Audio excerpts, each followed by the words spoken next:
When civilization sunk beneath the seven seas, deep forests spread across the 5 remaining islands. Okay, this text goes so fast I can't even fucking read it.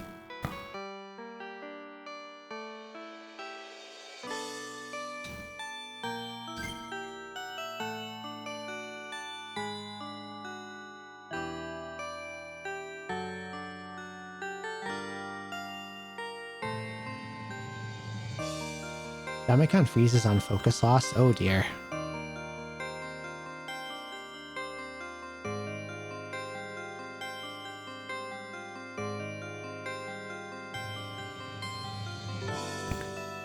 I can ask Chami about these specific things and see if he has any solution to it.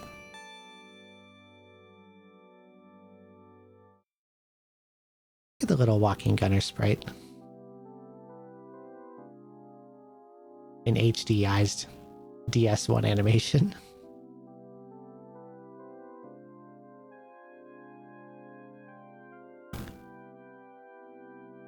I wanted to replay the title so I can act like the intro so I can actually fucking read it. The text goes by so quickly.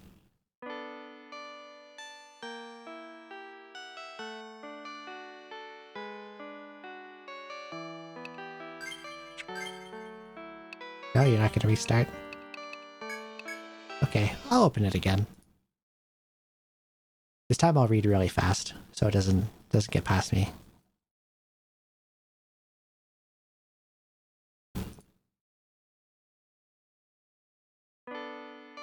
When civilization sunk beneath the seven seas, 5 doors, only chosen one escaped waters, the castle stronghold. Oh my god, it's so fast. Eventually the waves overtook even the last 5 islands, and the castle was all that remained. After the passing of ages, the people of the floating castle chose to descend upon their mother soil.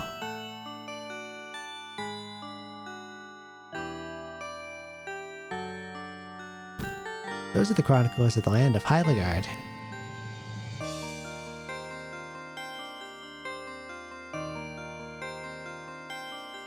Okay.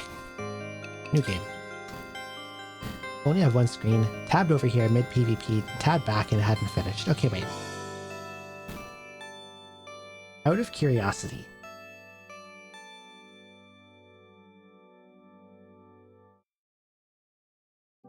When you tabbed back, was someone in the process of displaying a damage taken animation like Chuha or Taiha?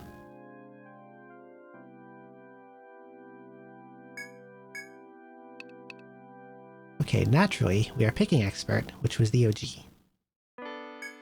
Okay, so that's not freezing on focus loss. What's happening is that... How do I explain it? It does the same thing on my laptop too.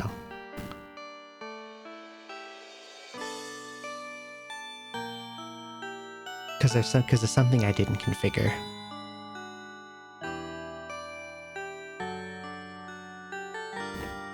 As long as some part of the game window is not covered, it'll continue as it should. But because you can't see anything, it stops playing certain animations, something like that. Window occlusion? There's some kind of thing for it. So as long as like you have 1 pixel of the KC window showing, like the animation, it should still go through. And there's probably a solution to this. I'm just not sure what it is offhand. I can probably ask. Okay, start the game in expert difficulty. Yes. This is going to feel really fresh to me. Or not really, really fresh, because I know some things about this game. But there's a lot I've forgotten. In the northern continent, there lies a grand duchy known as Heiligard. I'm wondering... I'm interested to see, like... How am I trying to phrase this? Because I played 3 fairly recently, just under 2 years ago. And I just replayed 1, and I also played Untold 1 a little over 2 years ago. And I'm wondering, like, between 1 and 3, will this fall closer to 1 or closer to 3? Legends say that the central city of Lagard is home to Yggdrasil, gateway to the floating castle. The residents of that metropolis have discovered a labyrinthine dungeon within the legendary tree. Lagard's Duke is currently researching the labyrinth to find the truth behind the floating castle. The castle and the labyrinth drew adventurers to Lagard from far and wide. But none among them were able to master the labyrinth and find the truth of the ancient legends. You are among the legions of explorers eager to penetrate the labyrinth's mysteries. Your quest is to find the floating castle and make your fortune. The city of Lagard awaits. All around you as you step into the city of Lagard is the bustle and chatter of the square. It seems that the city is full to the brim with explorers. Since you yourself came to make a name as an explorer, you should register at the Explorers Guild. But first, indulge a bit of curiosity regarding your history. Have you, perchance, led another guild in some other town? If so, surely you have a password, or perhaps save data from those days as a memento of your adventures. You can carry over the name of your former guild in Etrian and gain entry at a Lagard if you so choose. If you've decided what you will do, please proceed accordingly. Let's carry over.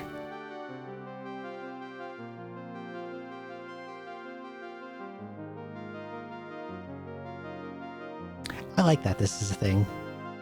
In the OG, you had to use a password, and you could transfer over. These were the only two games where this was a thing.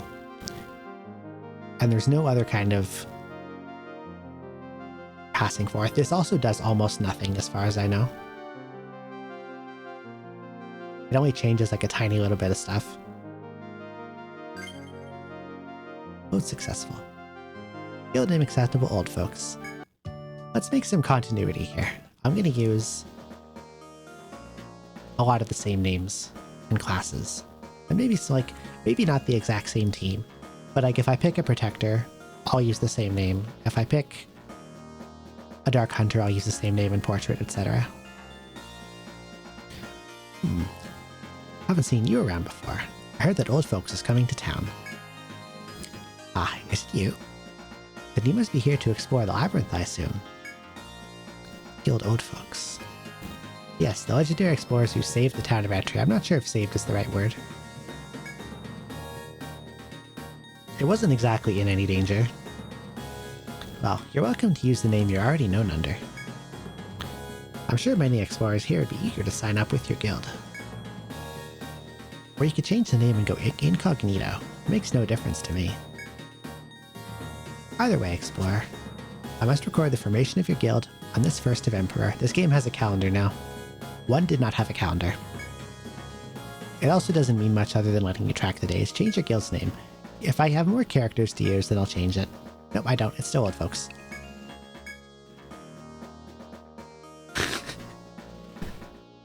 This is a funny prompt. If you say to change your name and then don't change it, then this comes up. Old folks, eh? You'd prefer to be called that rather than old folks? Then do your best to achieve renown here in Lagard under your old new name. Now the time has come to induct some explorers. There is nothing preventing you from registering yourself as a guild member, of course. But there is one rule you should know. Guilds in Lagard are not allowed to exceed 30 members. Oh yes, I have something for you, since you led Guild Old Folks in those days. It's in honor of all that old folks accomplished. You're worthy of it. I expect that you'll achieve the same level of renown here in Lagard. Obtain Town Crown. This is a very nerfed version of the Town Crown, as existed in 1. Town Crown 1 in 1 has a massive all-stat boost. Here I don't think it does that much. Okay. So, classes. They have all the same first 9 from Etrian Odyssey 1. And then it adds 3 more. Gunner, or Magus, and Beast. Beast is exactly what it sounds like, it's just an animal. And the classes generally have the same kind of theme, but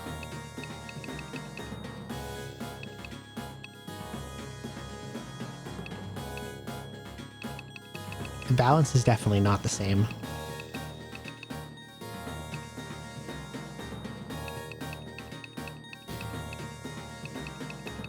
I'm pretty sure Survivalist is massively nerfed from the absolute powerhouse it was in 1.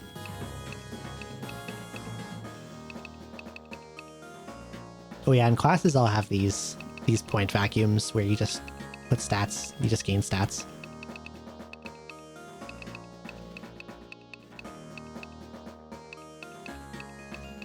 That was actually in the OG 1 too, and they took it out for a 1 HD for some reason, and then brought it back in 2, or kept it for 2. I don't know why.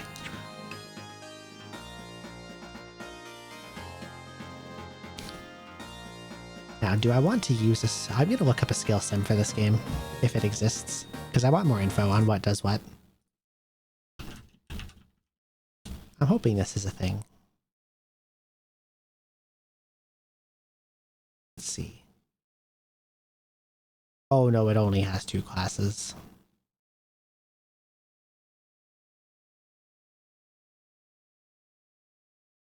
However, thanks to Dr. Fetus on GameFAQs, I do have the whole full skill data here. Okay.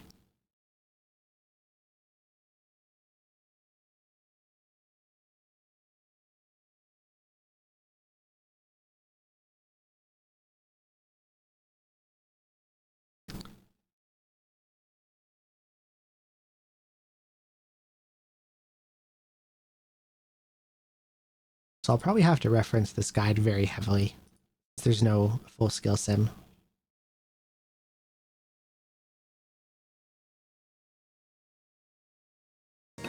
Okay.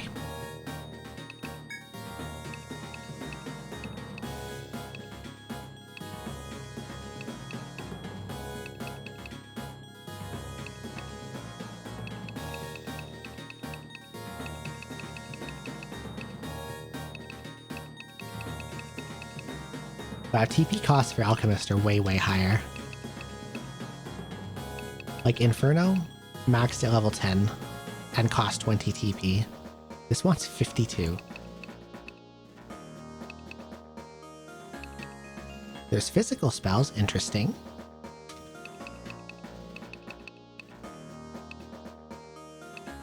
Megiddo, Shockwave, Almighty, 56. Increased damage when using elements enemy is weak to.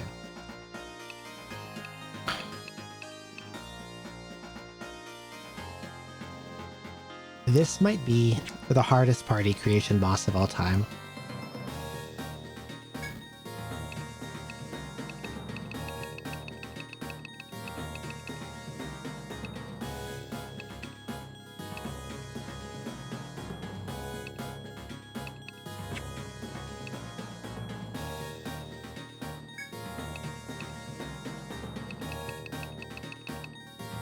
Ronins are still stuck with stance skills, which I really don't like.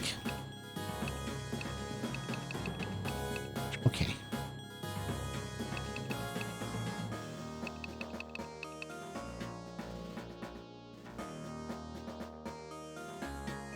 Man, what do I want to be?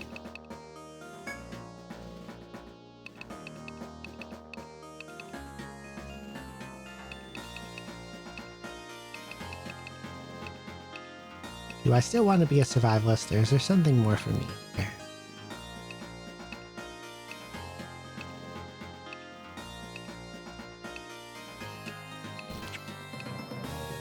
Wow, this is so difficult.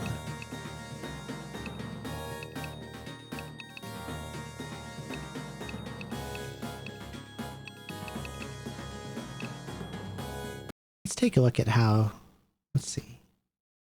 I want to see some details on survivalist skills, which thankfully this sim at least has. Chance to inflict paralysis. Sleep bow, a poison bow, which doesn't really do that much damage. That looks terrible. 2 bolts. That's what multi-hit was. It is very, very nerfed from multi-hit in 1.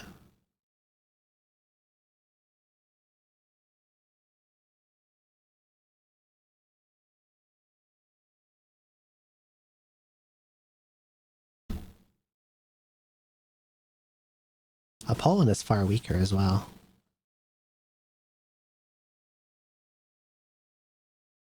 I don't think I want to use the survivalist anymore. Sounds, well, sounds pretty bad. Increases chance of successfully escaping. Fantastic.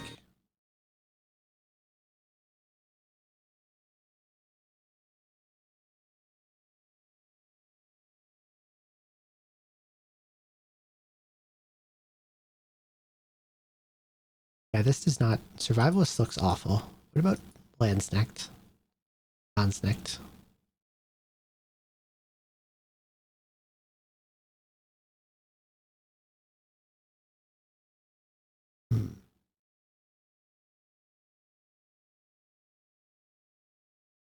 Wonder if chasers are good.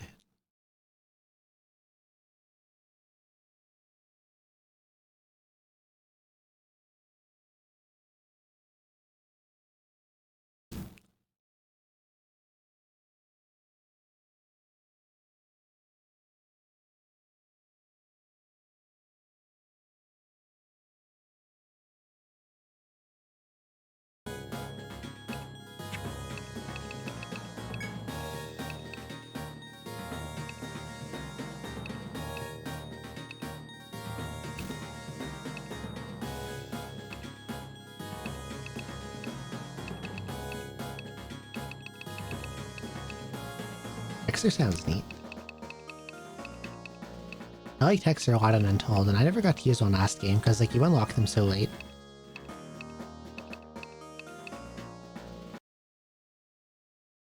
Let's look at this detailed Hexer info. My god, I have so many tabs open. Get this stuff out of here. Where's Hexer?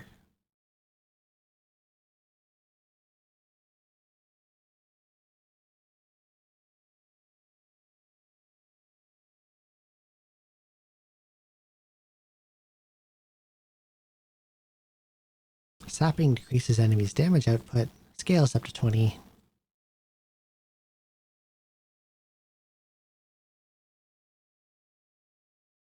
Frailty decreases all enemies' defense for 5 turns. This multiplier actually applied directly to their damage resistances, so the Alchemist's analysis skill can activate on certain enemies that have this debuff. Ooh. Since it is a resistance multiplier, untyped attacks will not deal more damage against enemies with this buff. That sounds interesting. Leaden decrease all enemies' agility. That's usually terrible. Dampen.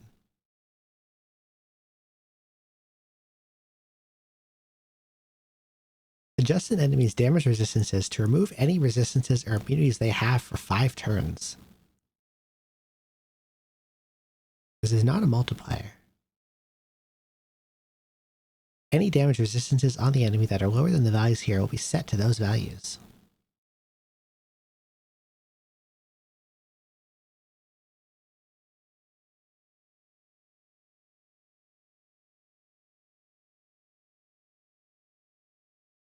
That potentially sounds super fucking broken.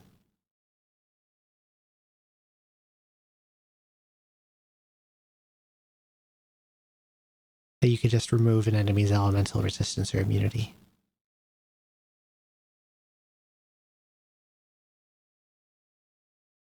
Like that sounds busted to me. I think I want a Hexer. The binds also have a really high infliction rate. And so do the status ailments. The poison does solid damage.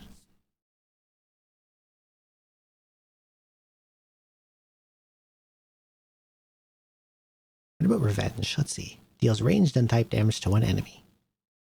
Damage depends on how much HP the Hexer is missing and is completely fixed. Skill has its own damage formula, which is equal to max HP minus current HP times skill power equals damage. Ignores all the target's defenses.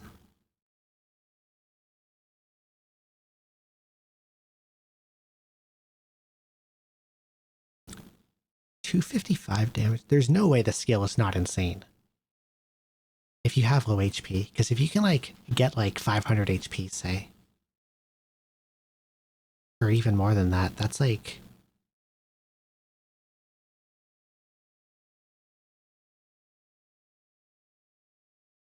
what about their force skill? Because this thing has this game has a thing called force skills, which replaces boost from Etrian 1, and it gives you like a super ability unique to each class instead of just like increasing your skills level for one turn.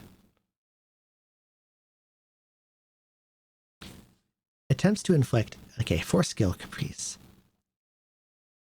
Attempts to inflict every single status ailment at once on all enemies.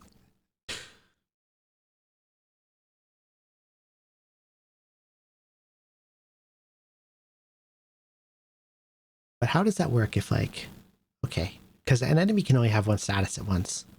So I'm guessing it just leaves on the highest priority one hit, which would be death, petrify, fear, curse, poison, sleep, confuse, paralyze, blind. Blind being the lowest, instant death being the highest.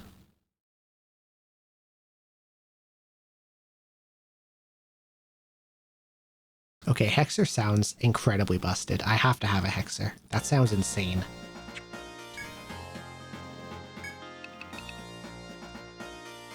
Oh, this little guy's kind of cute. But since I had a Hexer named Gertrude in my Untold playthrough, and I had Gertrude the Hexer in my recent Etrian 1 playthrough that I finished an hour ago, or less, this one will also be Gertrude.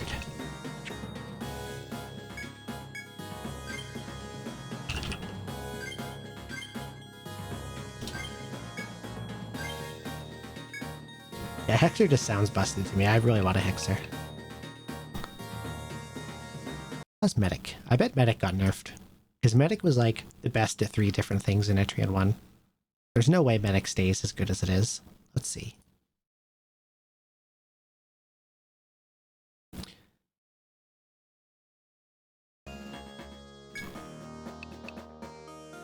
Okay, patch up is here, but you unlock it sooner.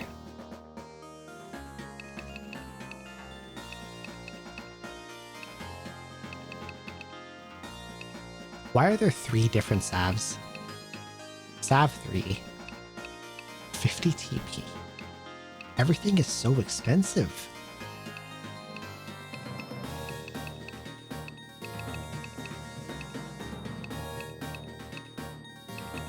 Unbind only targets one party member. That kind of sucks.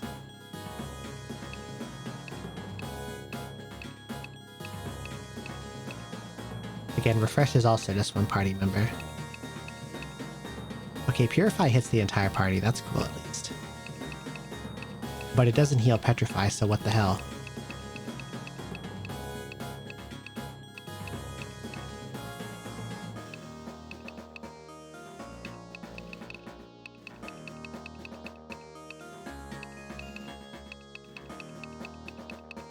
I don't get why there has to be 3 different single target heals and 3 different party heals.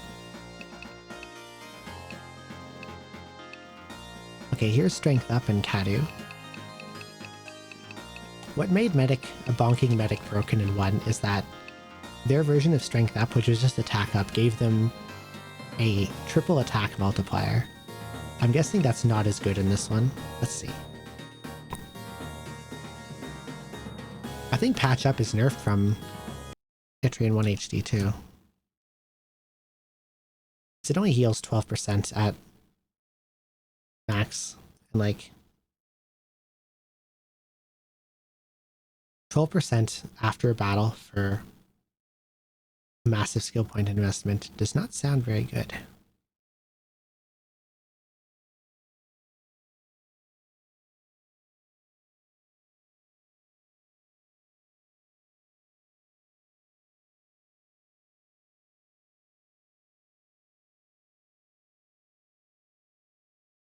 Do I want a medic? There's a TP regen skill that gets 5 TP per turn at level 5, but you have to max tech up and max TP up. That's a massive investment.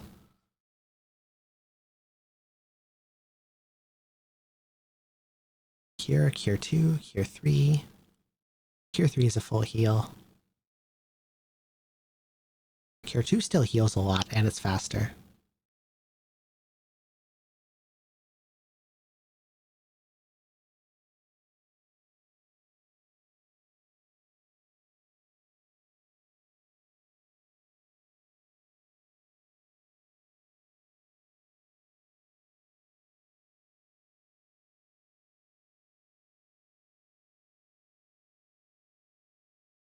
Purify can never remove petrification. Only your single target refresh can do that. That kind of sucks.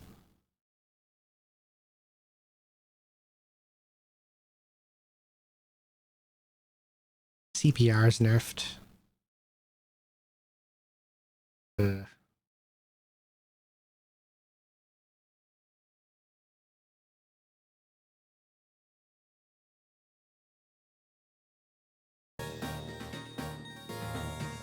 What about War Mages? They have heals. Let's see. Okay, they have the same. They have the medium heals. They don't have the biggest ones, but the biggest ones look really excessive anyway. And they have buffs. Warmite, Rock Skin. Only works on one person, but doesn't cost a lot of TP. Let's see. War Mages.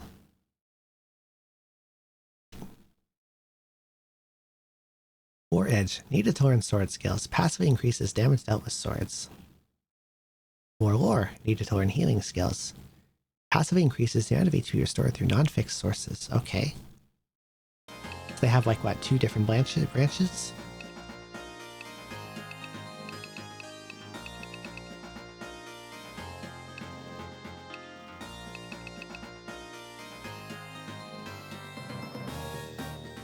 Interesting. Wait, this is weird.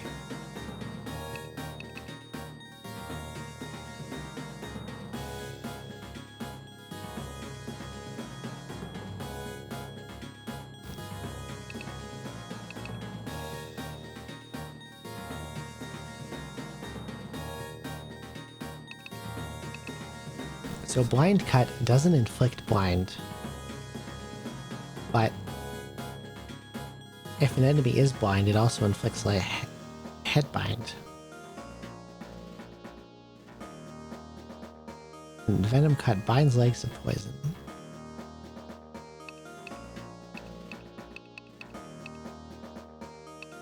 That's so weird.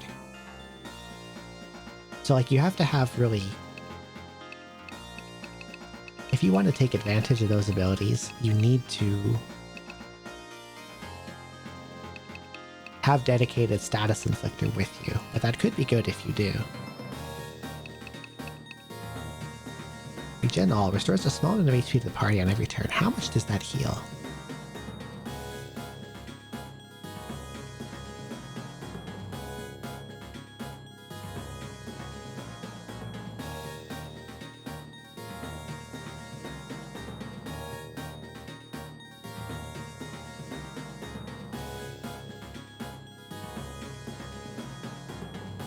And the cuts that inflict binds do have a very high infliction rate if they land. And they're fast and they're accurate. That could be good.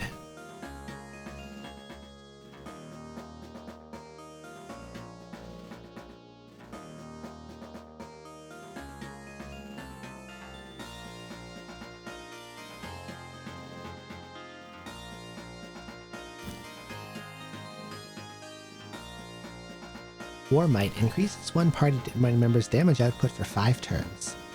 The damage buff is applied directly to the party member's base damage, 60%?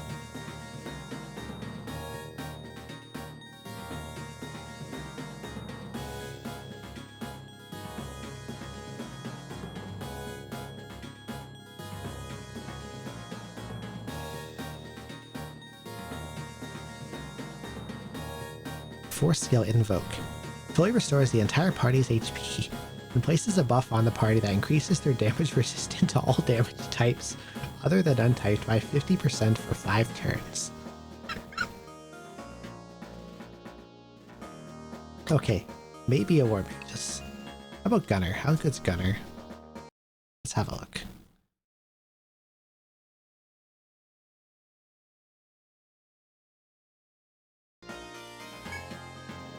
Gun mastery. Okay.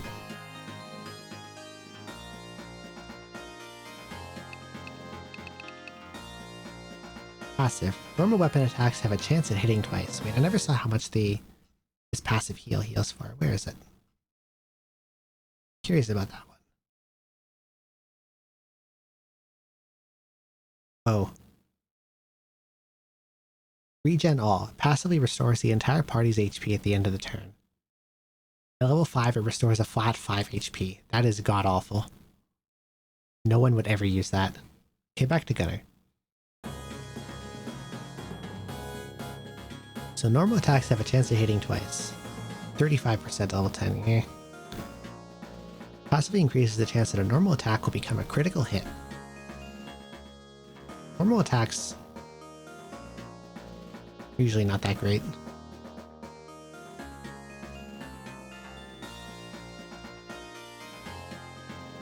Okay, there's a bind shot attack, but its chance of working is pretty low.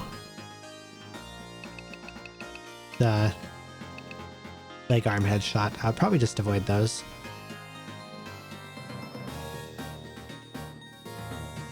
Okay. Risk shot. At the start of the turn, the gunner prepares to deal range strength-based stab damage to an enemy. Until they fire the shot, they'll take extra damage from all attacks.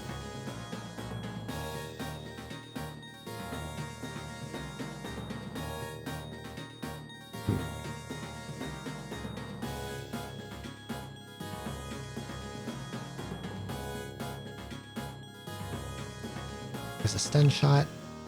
Infliction rate 77%, that's not bad. Snipe. Cannot miss under any circumstances, doesn't do that much damage though. And there's elemental attacks, ice fire bolts. And there's a risk version of them.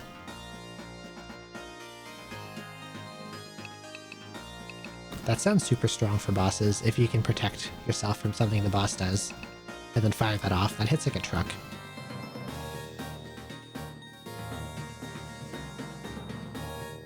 And they have a nice looking AoE ability too.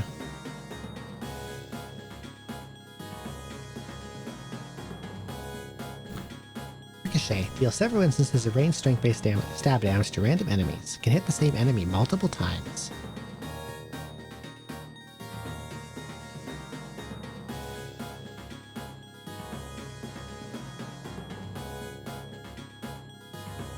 Level 5, number of hits 3 to 5. Accuracy. So they nerf multi-shot on Survivalist and just give it to Gunner, but better.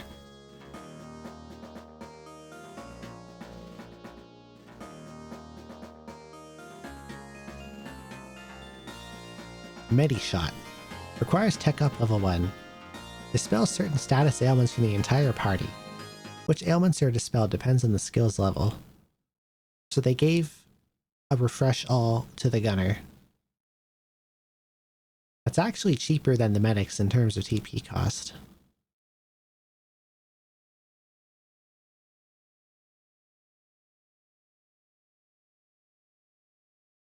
More skill, Riot Gun. Deals 525% melee strength-based stab damage to one enemy, and has a 10,000% chance to inflict stun.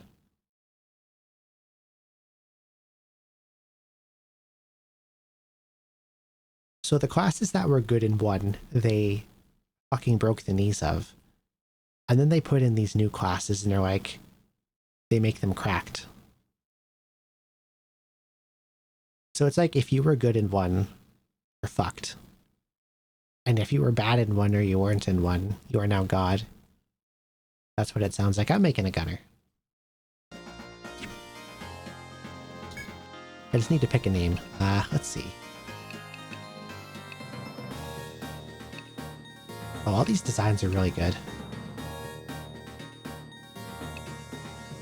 I'm liking a lot of these looking designs.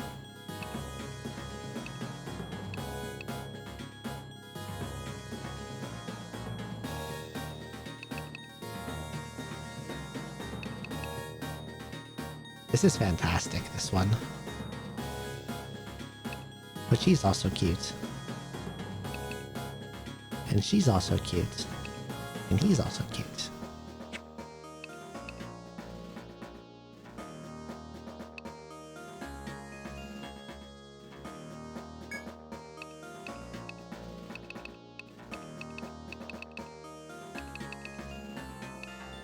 Okay, Troubadour was pretty silly in one. I'm interested to see how Troubadour was nerfed in this one. They have a lot of field stuff for messing with FOEs. Not sure how good that would be, if at all. We've got a Dispel ability. Try to figure out a catch solution is delete the whole browser. I'm sure it doesn't need to be that extreme, but hey, if it works, it works. Okay, the first thing I noticed is that they stole Troubadour's TP heal skill, which makes sense because that skill was fucking busted. Like many other things. Let's see the numbers on their abilities. Divinity. Passively increases the amount of EXP the party earns after battle. Stacks with other instances. But you have to get luck up level 10 to get that, so that's kind of crappy.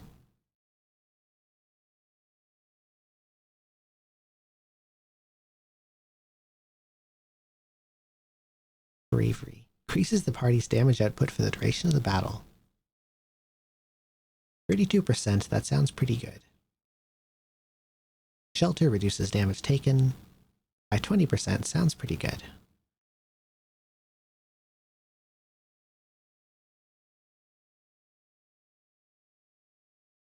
Stamina.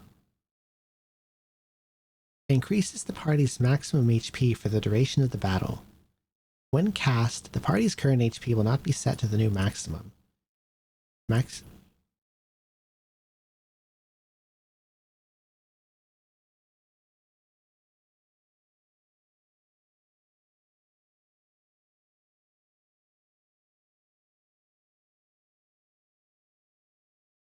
So I have a Hexer where Revenge scales off how much HP you're missing.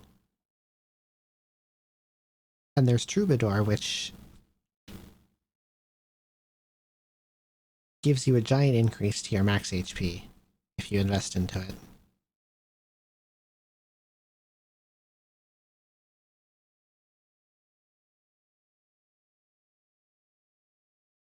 Health. Places a buff on the entire party that reduces the chances of enemies inflicting status ailments on the party for the entire battle. Works against instant death, but does not affect binds and stuns. Chance reduction 80%. Oh my god.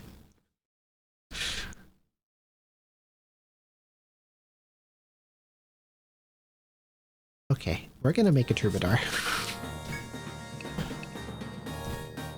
Oh, look at how cute Gerald looks like this.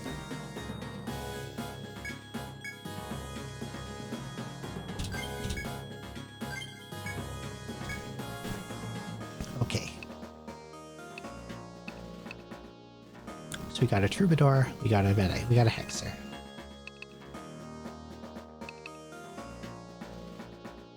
I definitely need some form of healing. And Medic looks like a bit of a dumpster fire. So let's make a War Magus.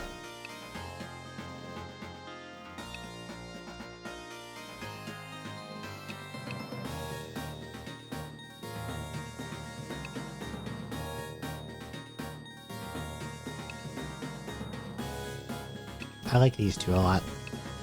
I like this one a lot. I'm picking this one.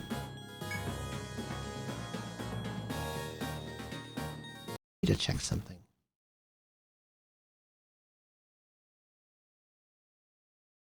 That time I very briefly played a little bit of Untold 2 before I got reverse doxed by a family member. I did use that's War Magus and that Spite, so let's use the same name. Because why not? You're in here somewhere, right? Two Untold. What did I name you? Helena. Okay, you can be Helena again. Okay, so we got We got War Magus. We got a Hexer. We got a Troubadour. What I need now is some damage.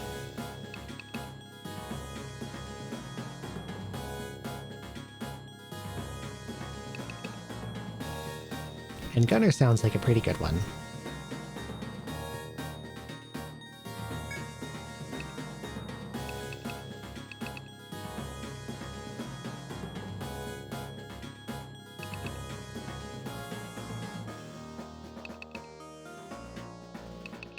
I'm torn between this blonde gunner and this sneering purple-haired lady. Or it could be a boy. This one's me, I've decided.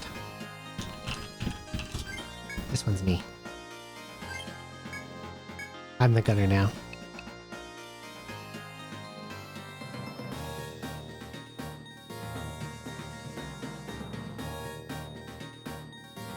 It has occurred to me that I don't have a protector. Is that a problem in 2?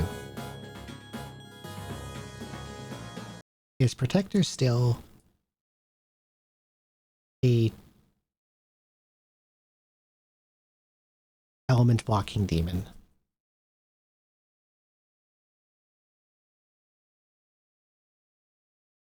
Let's see. Shields. Blah blah blah. Aegis. If the protector dies, this passive has a chance to revive them with 1 HP. Only works once per battle. Activation rate 29% at level 10. That is god-awful. On guard, passively gives the protector a chance to reduce any damage they take by 50%. Activation rate 29% at level 10. That is terrible. Flat HP regen for the self. Max is out at 7 at level 5. That is awful. Jeez.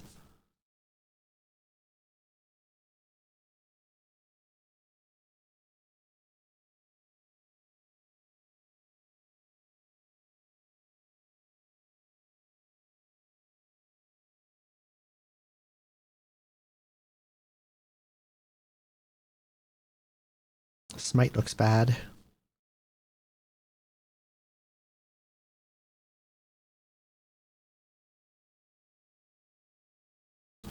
At the start of the turn, for front guard and back guard, the protector prepares to reduce the amount of damage the front back row takes from physical attacks for the current turn. Remains active until the turn ends or the protector dies. Every time the skill activates, the chance of it activating again is reduced. Oh my god. So it can block one person and then it just falls off immediately. Potentially. So it sucks against blocking AoE, basically.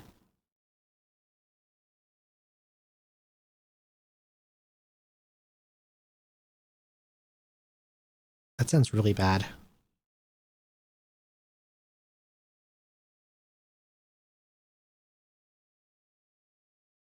Anti-fire, anti-gold, anti-volt. At the start of the turn, the protector prepares to reduce the amount of damage the entire party takes from fire, ice, volt attacks for the current turn.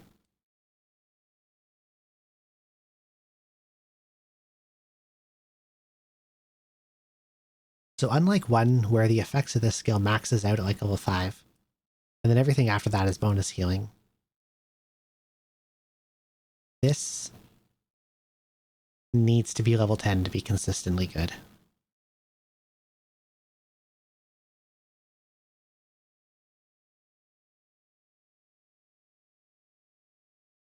What about anti-all?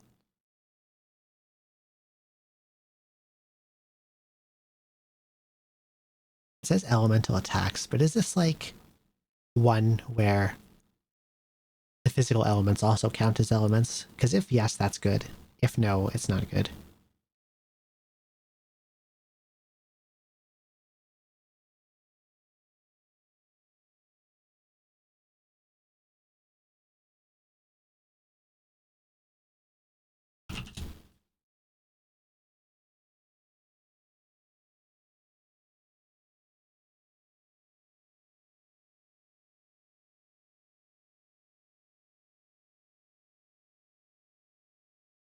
Hmm.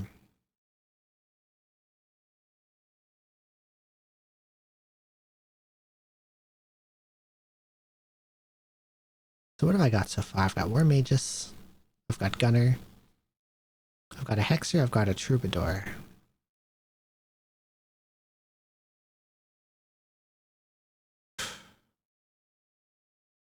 Protector doesn't sound that good.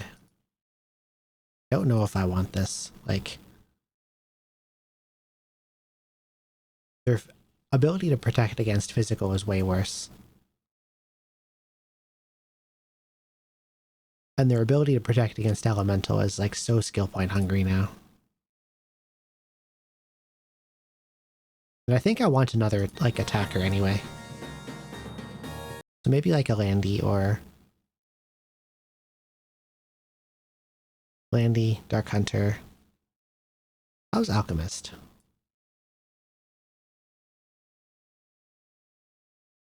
I don't think I've ever had this much trouble making a party in an Etrian game before, until now.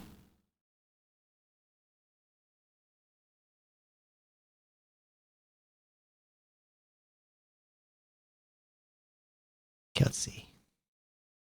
When an alchemist strikes a weakness with one of their spells, the enemies in question take even more damage. Only affects spells. A weakness is counted as a damage resistance of 110% or above.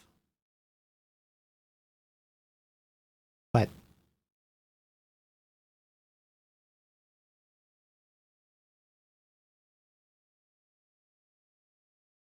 Hexer has an ability to set any enemy's resistance to anything to 120, which means analysis can always proc.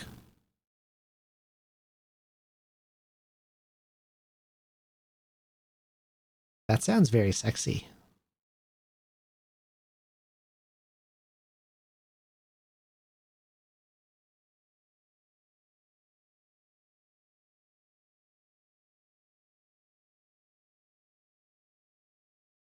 The only thing I'm not liking about looking at Alchemist is their TP cost has gone through the fucking roof. And also the AoE seem to be way weaker. Like even at max level, Inferno, Casitas, and Thor hit less than the weak version of their single target. However, they are much faster. In 1, they had a massive speed penalty. Here, it's quite faster. And they have those physical spells too, which is interesting.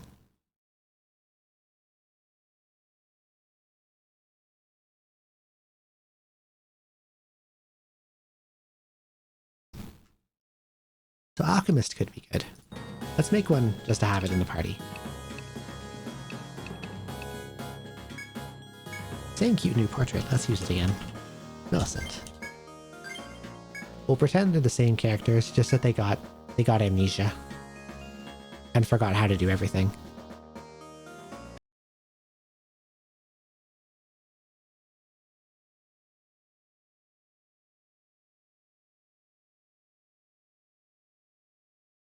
Okay, so Survivalist is awful. We're not going to use Survivalist. I might make the boys party again, though, if they're good for harvesting.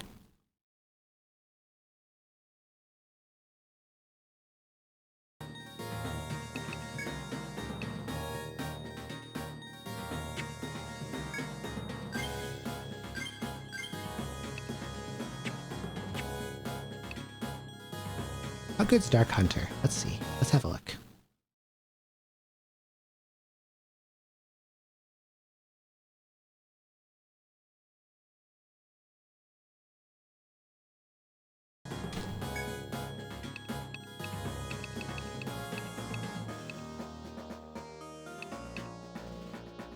Okay, they have a bind healing skill for some reason, which sounds cool. But this anti-sick anti-bind. Intensive training allows the user to resist status ailments. What are the numbers on this?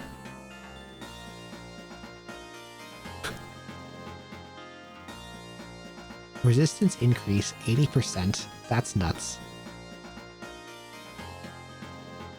That is silly. That's like Troubadour's thing, but it's passive and only for the Dark Hunter. I see.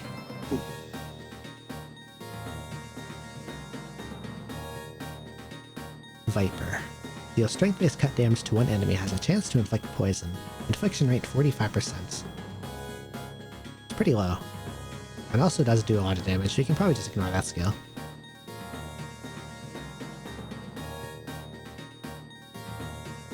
Shackles, cuffs, and gag. Had that before. Pretty good infliction rate of 65. Ecstasy. If used against an enemy that is fully bound, a massive amount of melee strength-based cut damage is dealt. 750%. Good god.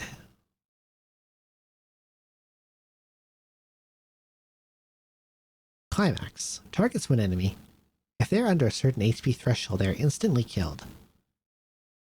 Okay, that was in one, but...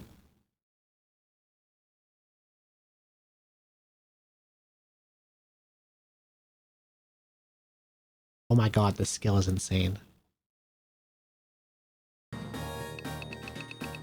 Where is it here? Okay. Climax level 10. If they are under a certain HP threshold, they are instantly killed. Dark Hunter's healed for any HP they had remaining. If the enemy is under the HP threshold, but is immune to instant death, Dark Hunter does bad damage. Okay, that's fine. This is the line that's jumping out at me big time. Climax does not have a success rate. It cannot miss if the target is under the HP threshold and is not immune to instant death. You know what the HP threshold is at level 10? 55%. Either an enormous amount of things have instant death immunity, or this is fucking broken.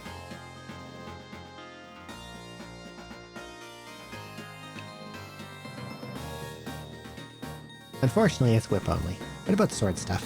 Hypnos Nerve.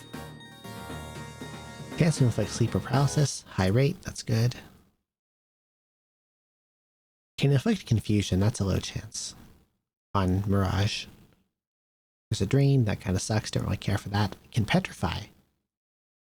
55% chance, that's pretty high.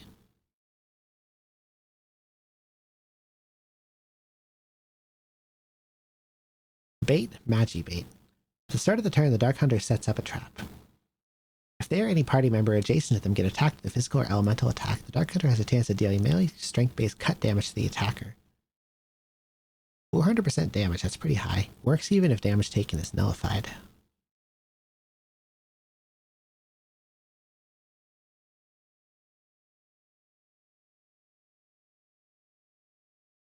Okay, this is even crazier. Force skill Dominate. Binds an enemy's head, arms, and legs with a 10,000% success rate. Nothing in the game is immune to any bind, so it is guaranteed to work. That's fucked up.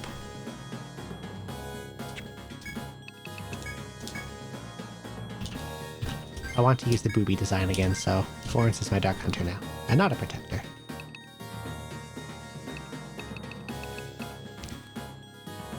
This game has some crazy classes. Like everyone who was good in one got dumpstered. And everyone who wasn't that good in one is fucking unbelievable.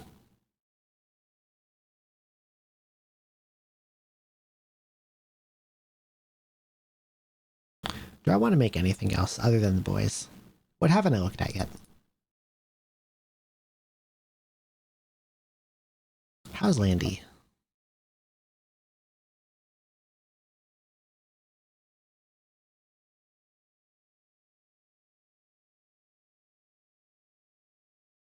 They have a passive counter, which at max level doesn't sound that good. Normal attacks have a chance of hitting twice. Nah. They have the old axe sword split again that they had in one.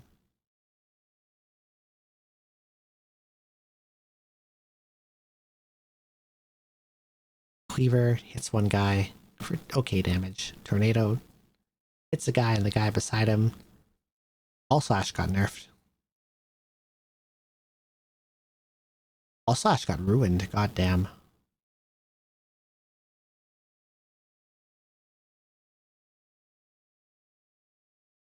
Landy doesn't look very interesting.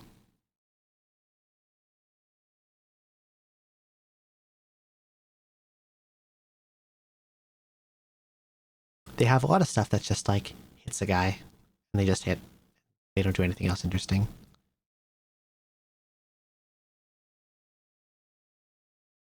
They can chase elemental attacks, which might be good in certain teams.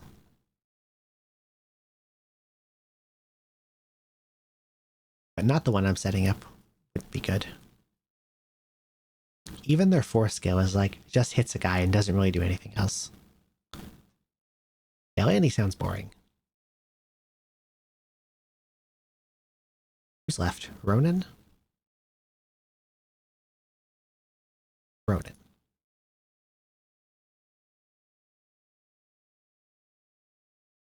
Passively gives the Ronin a chance to nullify any damage they take. 30% nullify. That sounds better than Protector's on guard, which is a lower chance to have the damage and not nullify it.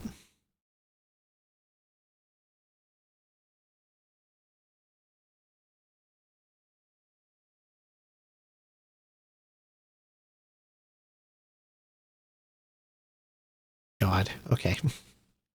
This is a little funny. So Ronin has stances. Let's go to Ronin. Here. I'm assuming this was fixed for HD. I'm reading about the OG. They have these stances, and having them increases the damage you do when you're in the stance. And you have to be in the stance to use these skills. And here I'm looking at, what do you say this? EI stance? Note, the game was supposed to check for the highest level stance mastery the Ronin had, and apply that damage boost to the normal attacks when they use a katana, Saigeki, and Isen.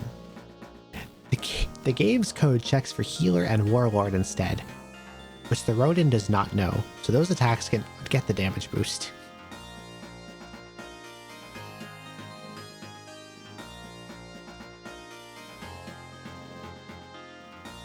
What a silly thing to miss, although I assume that was fixed in HD. Because they did fix all the bugs.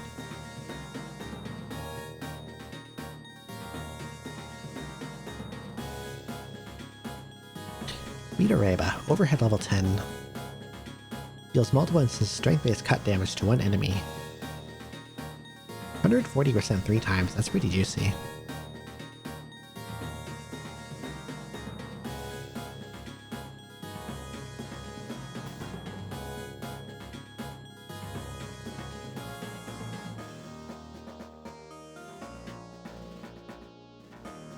Ronin sounds fairly juicy.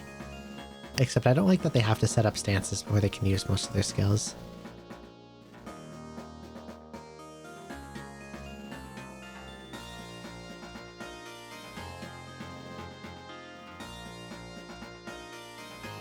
Yeah, fuck Ronin. I'll go with what I got.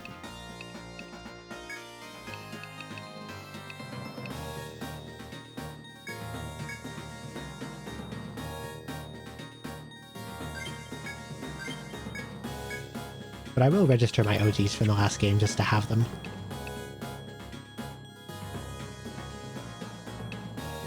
Oh, this portrait's cute. I like this one.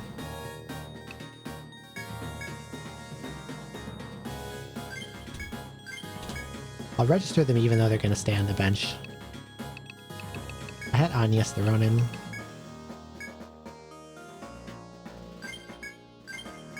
And,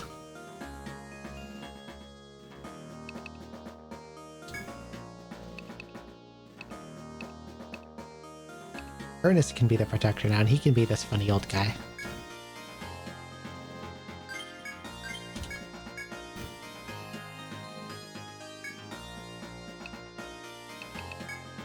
But I think I need the Landy Marguerite. And then we're gonna make some survivalists. 1. They'll be the harvesting boys. 2.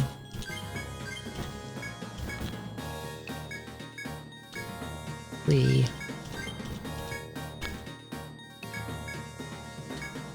4.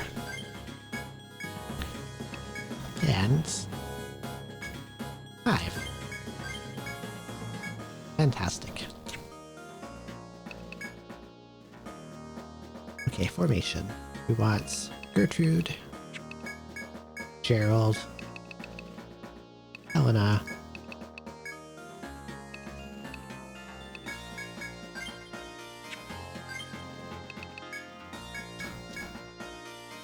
Dark Hunter, War Magus, Hexer, Troubadour, and Gunner.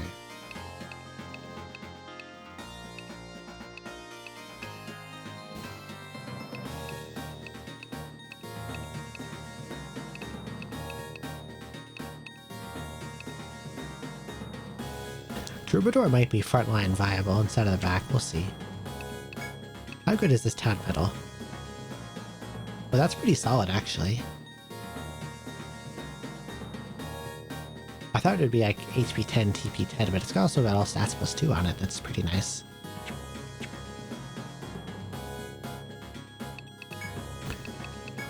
I'll give it to me.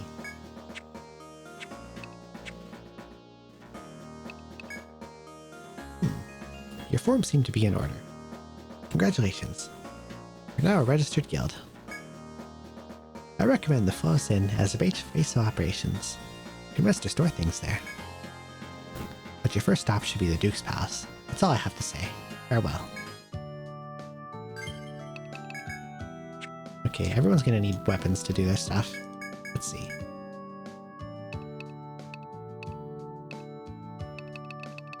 Question is, do I want whip or sword on Dark Hunter?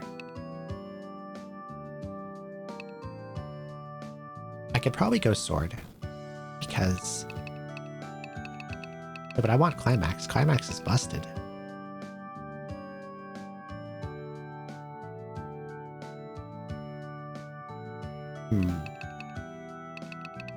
It's like I have Gertrude who can inflict a lot of binds and ailments, and then Helena can do binds to targets with ailments.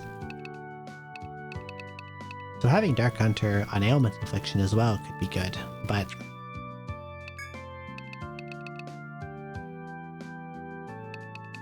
Climax looks so broken though.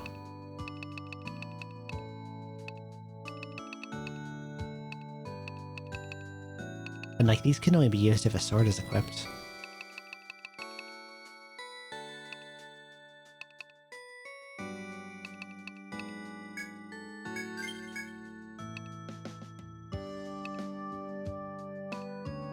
I don't think I want to use Anaconda at all. That looked pretty bad. I'm just gonna... I'll go down the whip line for now.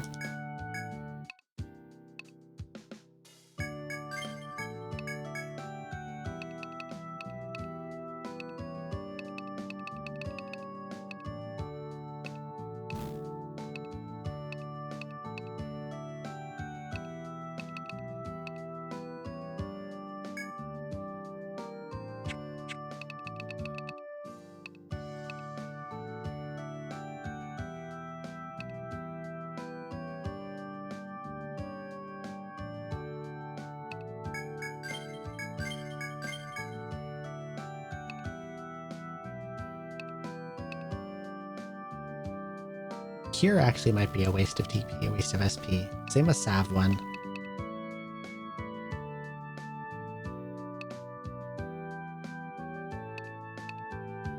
I can reset later.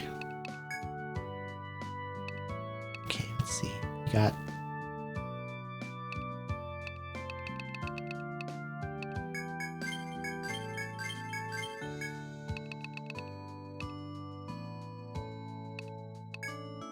Sapping is strong. I think I want that.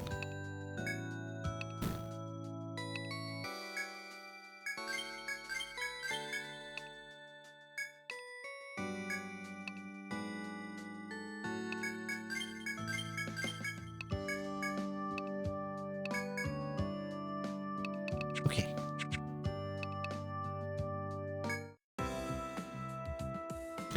Sitoth rating. Oh, the shop girl is cute. Welcome. Sorry, this is your first time here, huh? Huh? Oh, you must be. You're from Old Folks, right? Did you change your name? No. Well, I'm still a big fan. Let me explain how this store works. Well, first of all, My father owns the shop. Him and his staff make equipment in the back, and I sell it to you explorers. I'm just an assistant, but I'm always here, don't forget. You can sell items attained in the labyrinth and buy the goods created from them. When purchasing, your party members are shown you may switch between characters with left bumper or right bumper. When buying weapons, you can press right trigger or left trigger to jump between weapon types. Also, depending on the screen you are on, a button prompt will be displayed telling you what to do. Each function is useful, try making good use of them. Okay. Let's buy some weapons. Main whip, okay.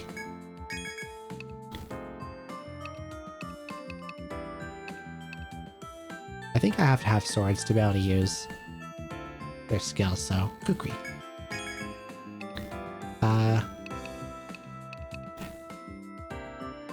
I imagine Hexer's weapon doesn't really matter.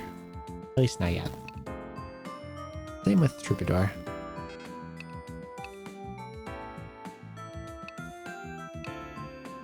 What else can Troubadour equip? Bows?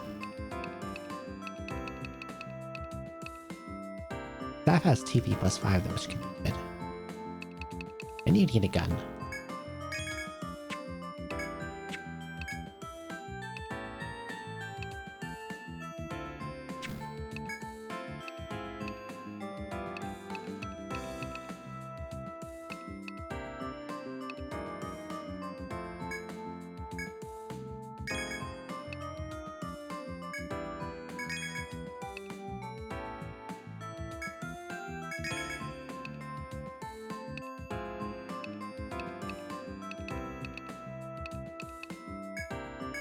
Okay, I broke.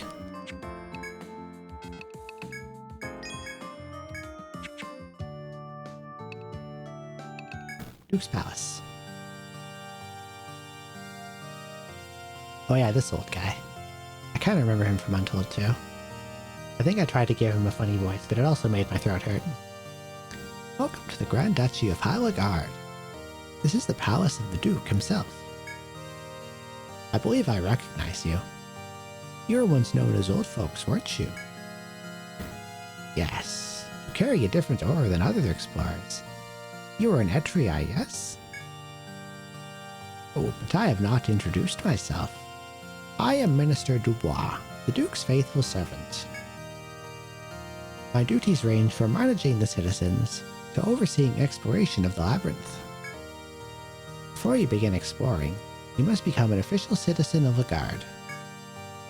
You must pass the test of art devising in order to register as a citizen. Do you accept the mission? Yes. Yes, that's the spirit. Our only goal is to make you stronger. You see, it is the Duke who wishes that the labyrinth be explored. Our ultimate goal is to find the legendary floating castle. Perhaps it's only a myth. But chasing a myth should be the very fabric of life for an explorer, shouldn't it? If you find the floating castle, you will be greatly rewarded, possibly even ennobled. But I'm getting ahead of myself. First, you must accomplish this mission and prove yourself. At the Grand Duchy, you can undertake tasks called... Okay, that's not his voice, that's just the narrator. By accepting and completing these missions, you'll receive various rewards. To take a mission, select Accept Mission and read the description beneath. Okay, entrance examination. Make a map of the first floor. So the usual then.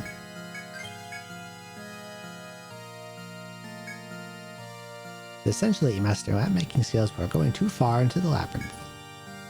Go forth to the first floor and speak to the guard on duty for more details. When you have proven your worth in this challenge, report back to me. I will confirm you as citizens of the Grand Duchy and approve your travel through the forest. Take this parchment. It is blank now, but someday you will fill it with the forest's secrets. Oh yes, it may be wise to visit the inn and sit off trading before venturing into the labyrinth. If you are not properly prepared for exploring, your journey will be all the more difficult. Okay, let's save.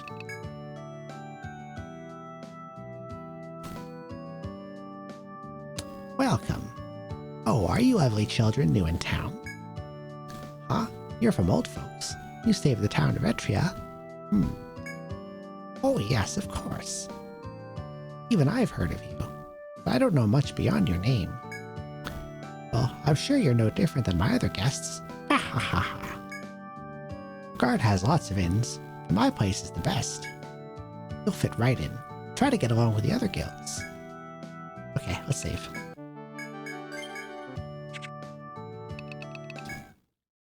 Labyrinth time. Here be dragons.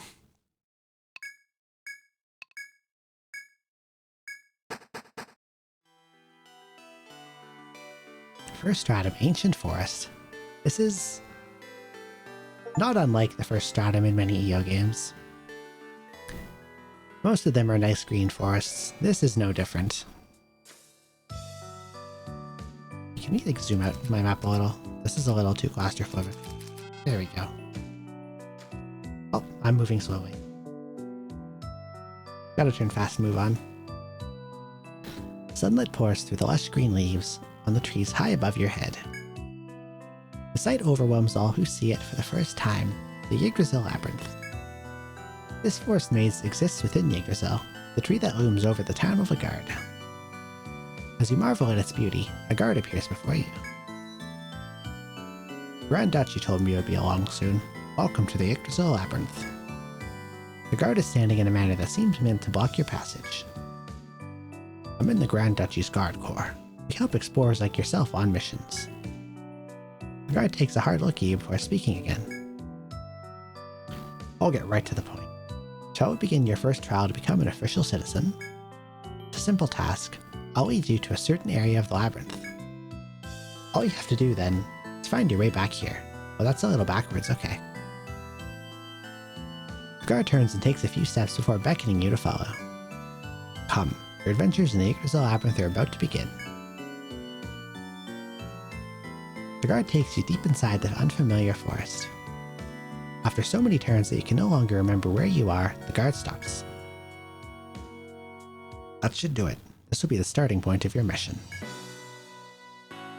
The guard scans your anxious faces and softens in an attempt to encourage you. It's not so bad. Just draw a map and you'll find your way back to town with no trouble. The guard points to the brand new parchment clutched tightly in your fists. Why don't I give you a quick lesson on how to orient yourselves? I don't need that. Enough chit-chat then. I'll be waiting for you at the entrance to Agard. I look forward to seeing you return safely, map in hand. And with these words, the guard leaves you alone in the forest. Okay, bye. Now go forth. Your adventures have begun.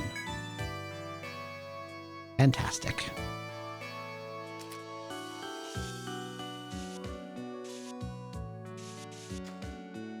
Okay, first we need to turn on fast move. There we go. There's one last thing to remind you before you begin your journey proper. As you have some skill at adventuring, 3 skill points should be available to you. To spend them on skills useful in Labyrinth, open the main menu with X. I think that's why on my controller. Select Custom to allocate skill points, but think carefully before doing so. You may already be aware of this, in which case this advice is happily unnecessary.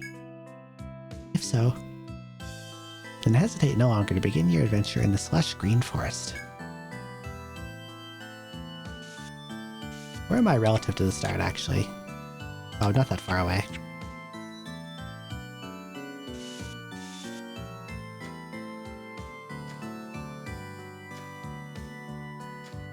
I wonder if this is like the first one where all the shortcuts are unmarked.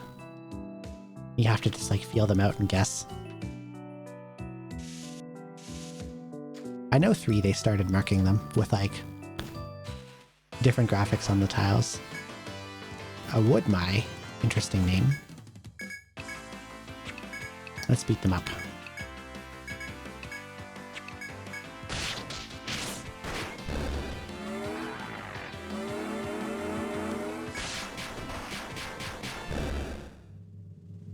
Well, they don't seem that strong.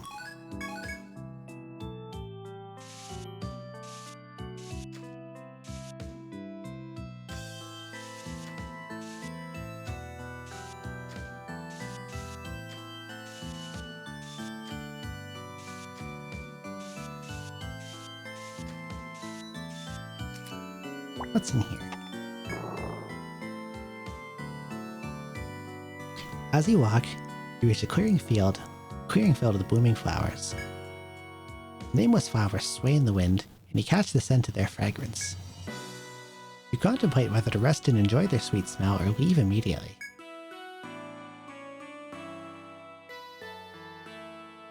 Didn't I get owned in the first one with something else like this? I did. No rest here. You think it best to leave the sweet-smelling veil of flowers. However, it seems that your decision was a hair too slow. Are you kidding me? As you turn around, you spot a pack of butterflies that were drawn to the flower's pollen. Worse, these are no ordinary butterflies. It's a swarm of dangerous venom flies. Oh my god. They're almost upon you. Draw your weapons and fight.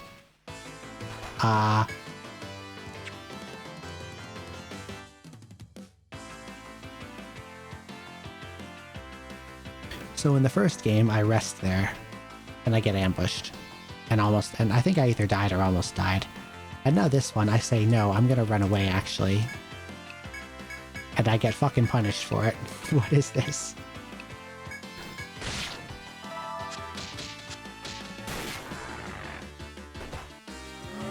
How much damage is this poison gonna do? 26, 25, dead. Cool.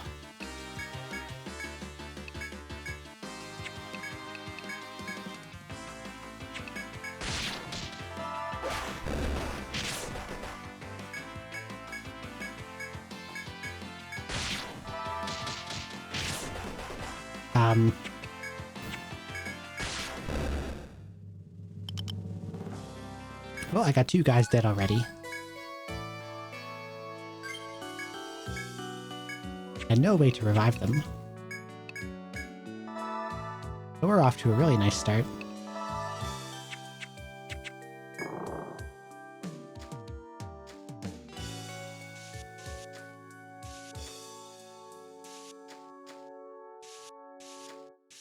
Okay, I see the entrance. Let's get the hell out of here.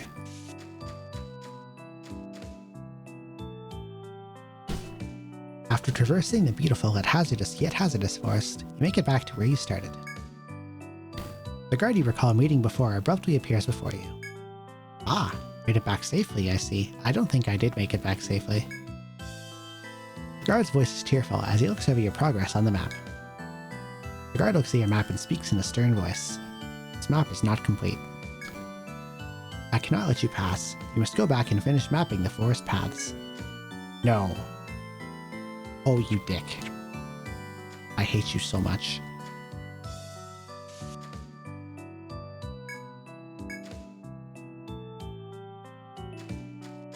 Okay, but like... Crawler.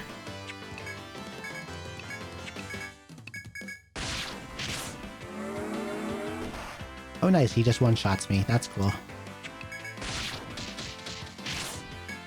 Oh nice, he has multiple binds on him. That's cool too.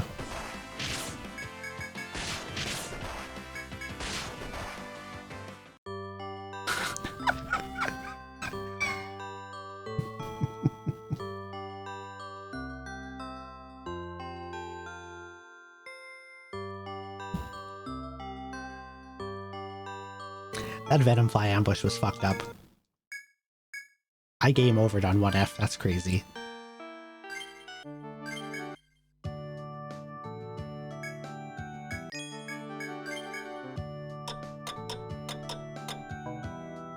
That was evil. That was an evil ambush.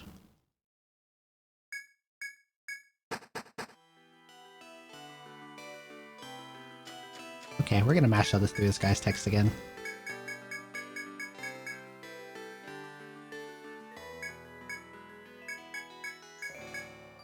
No. Unbelievable.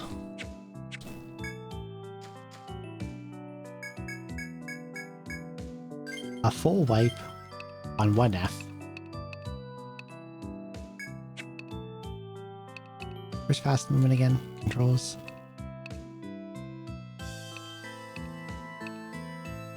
Oh, it already is on fast. Okay, it saved my options. That's good at least.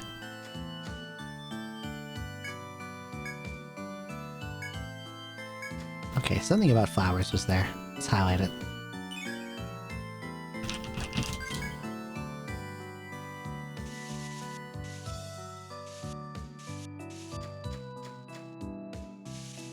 Oh, a chest, hello. A hedgehog, hello.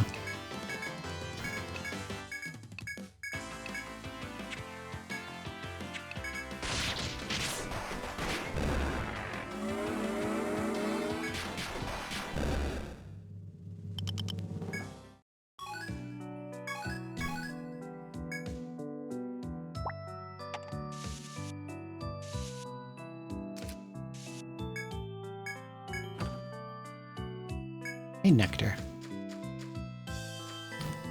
That would be nice to have when I got ambushed by venom flies.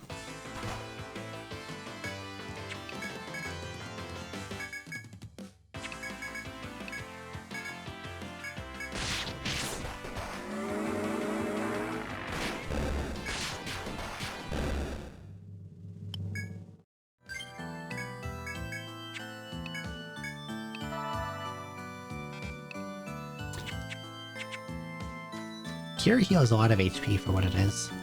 A 3 like HP heal outside of combat. Good to have.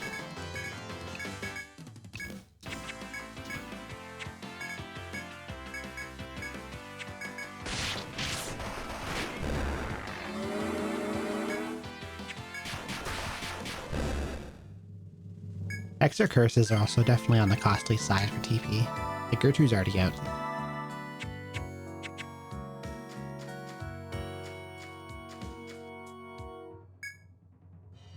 See a clear stream flowing from a rock in the forest and stop for a closer look. The mineral water that flows here is crystal clear and shimmers beautifully in the sun. Stop for a while to enjoy its brisk refreshment, then resume your journey onward. Would have been nice if it healed me somewhat or something.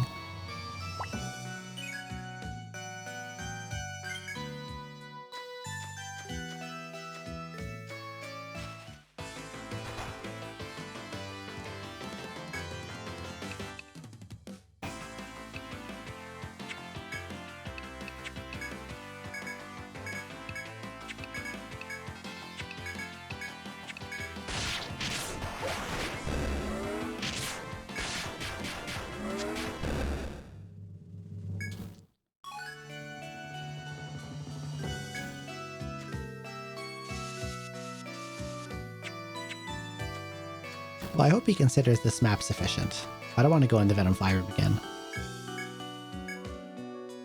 After looking at your map, the guard's cheerful voice emanates from his helmet. Let's say your mission to create a map of the labyrinth's first floor is a success. The Minister will grant you citizenship to Hyla Guard and full access to the labyrinth. My part is done. You may go on from here, but I suggest you report to the Minister first. The guard finishes his speech and steps aside, allowing you to reach the stairs back to town. You may go back to the guard now, or continue exploring the Yggdrasil Labyrinth. I'm going back. I think it would be nice if quests and missions gave EXP in this one. I know they do in 3, they don't in 1. Let's see if they do in 2.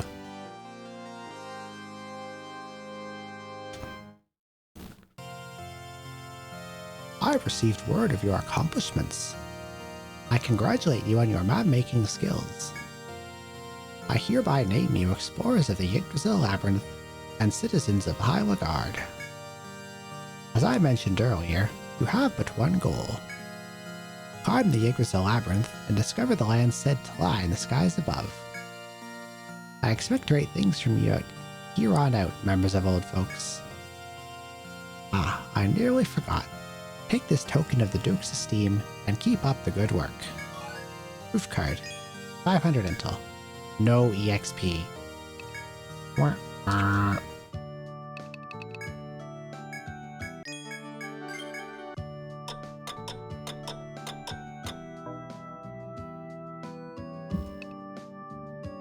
Money is nice though.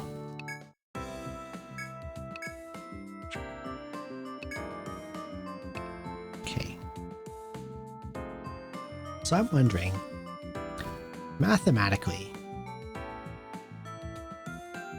how similar is this one to 1? Because in 1, equipment defense was pretty awful. And stats mattered more, or at resistances. I'm wondering if this one is the same way.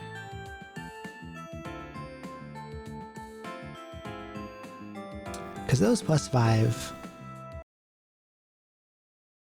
vitality bands look pretty nice. Let's have a look. Does this say anything?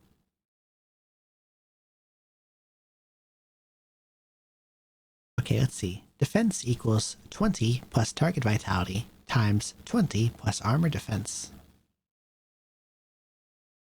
Base damage equals attack divided by defense times 1.7 plus random variation.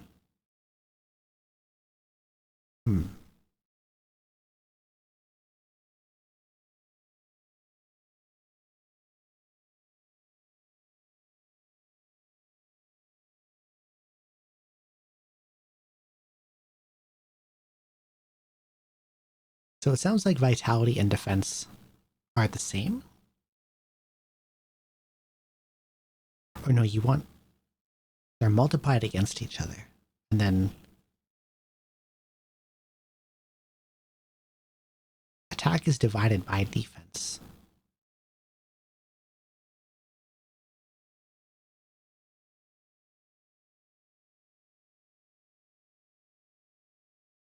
If attack is divided by defense, then it means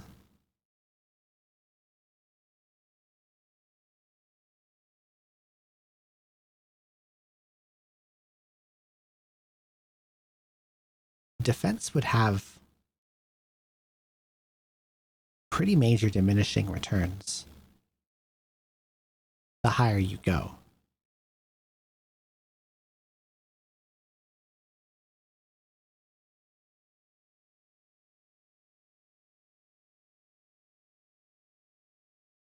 Right?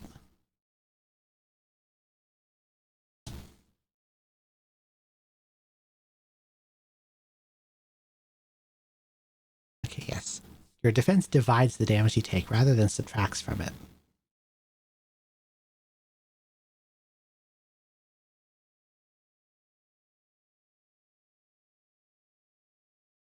Okay, interesting.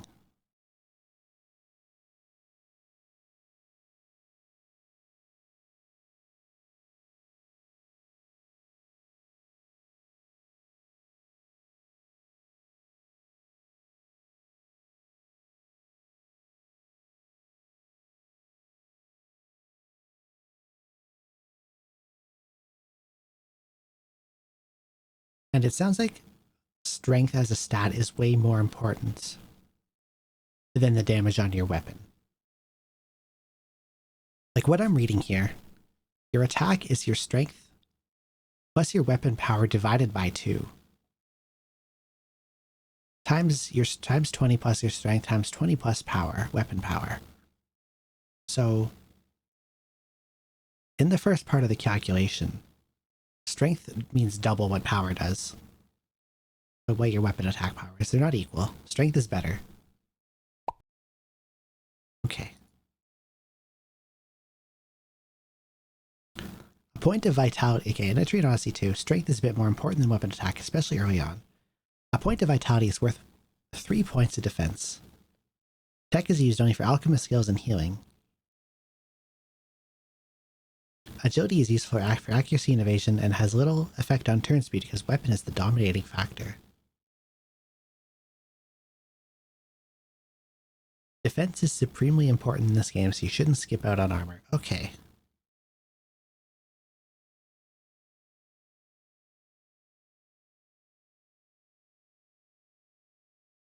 Okay, so defense matters and vitality matters a lot.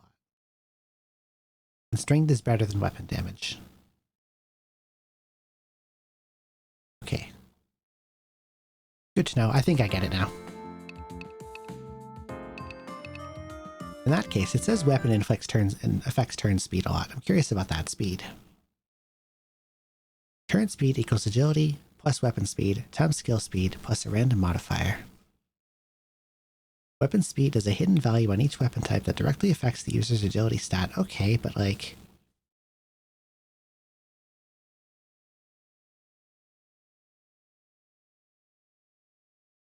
if it's based on weapon type, then what are the modifiers? It would be nice if this guide said so. Like, you can't just tell me, oh, the weapon type matters, and then not tell me the modifiers on each type, and not listed anywhere in your formula document.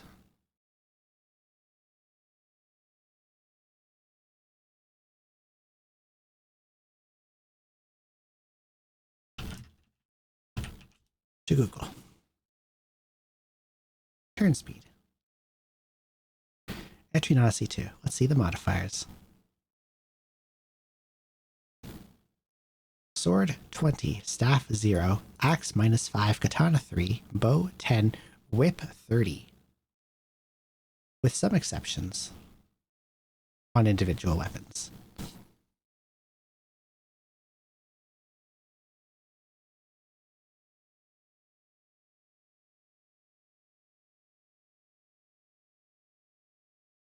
Okay. So swords and whips are super fast is what I'm getting from this.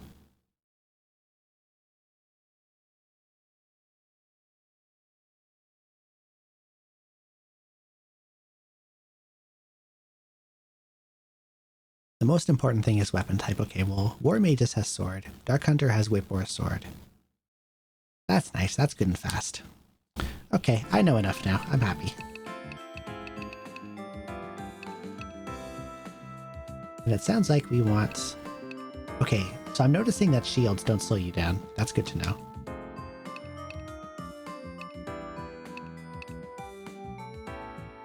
And agility seems to matter a lot in turn speed then too. In 1, agility did almost nothing for turn speed, and what weapon you had didn't matter. It was mostly the modifier on the skill. It seems in this that agility and weapon has way more influence.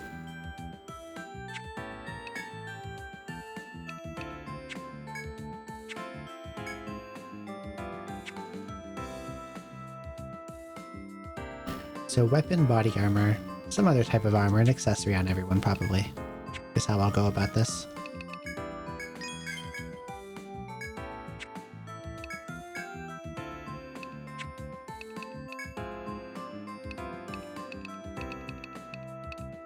And if strength is important, I probably always want my physical attackers to have plus strength gear.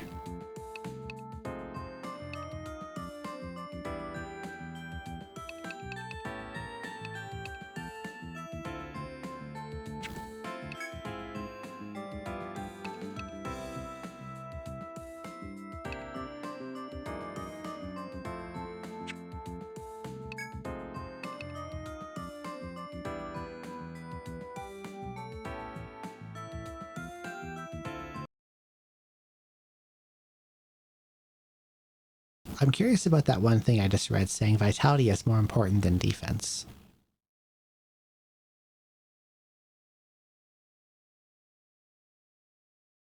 Because it looks equal when I'm looking at this formula here.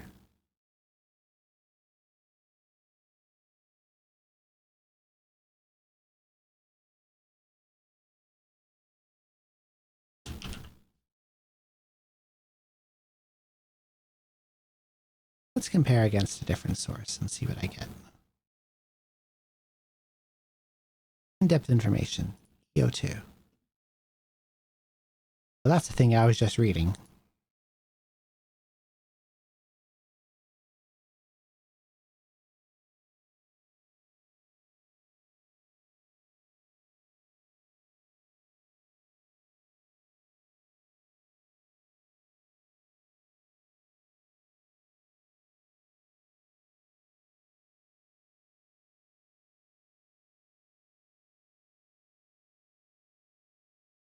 Okay.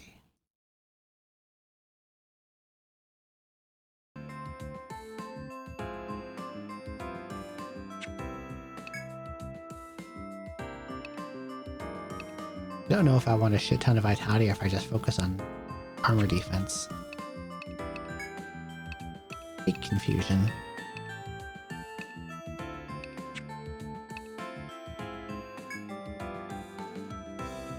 Oh wait, I think I get how it could be important, more important.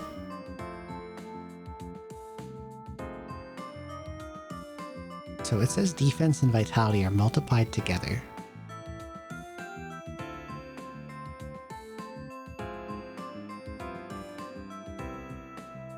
But you're probably going to have more armor defense than vitality for most of the game. Okay.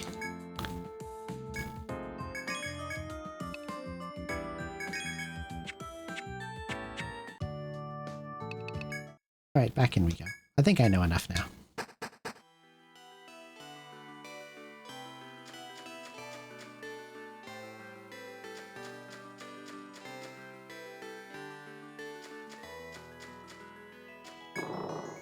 I'm going in here again. This time I will say rest and see what happens. You decide to stretch out and rest amongst the sweet-smelling blossoms. But your experience as members of old folks gives you an uneasy feeling about this. And indeed, it isn't long until other forest denizens are drawn to the sweet pollen. As you turn around, you spot a pack of butterflies that were drawn to the flower's pollen. Worse, these are no ordinary butterflies. It's a swarm of dangerous venomflies. Oh, so you just get fucked either way. Thanks. Thanks, game.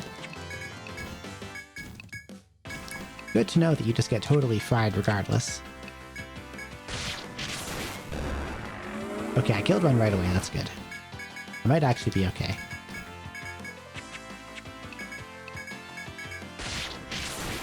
Die.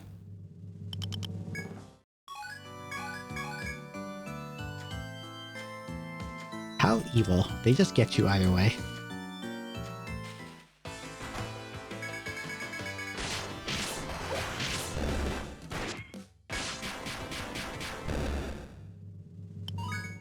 Yay, level 2.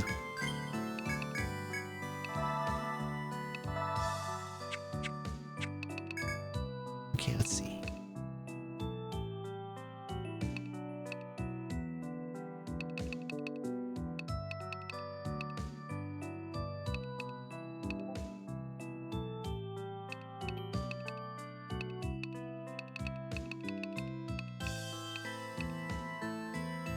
Sure, more shackles.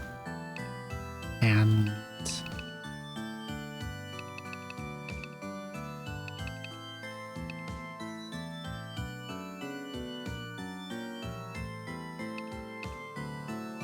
I guess I'll get more healing for now, because these are like... These status cuts are useless until I have access to the status through my Hexer.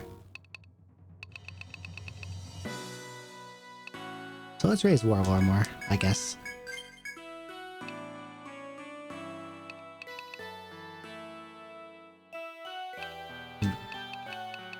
How strong is Blinding? This could be good to have early on. Let's see.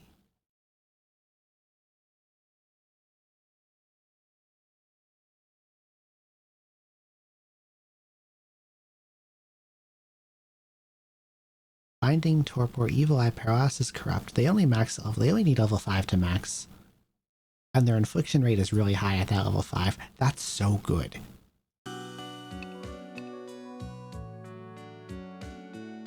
It's kind of stupid how good that is. And the poison damage from poison is really high too. Okay, I'm going to start working toward poison then, because that sounds super busted.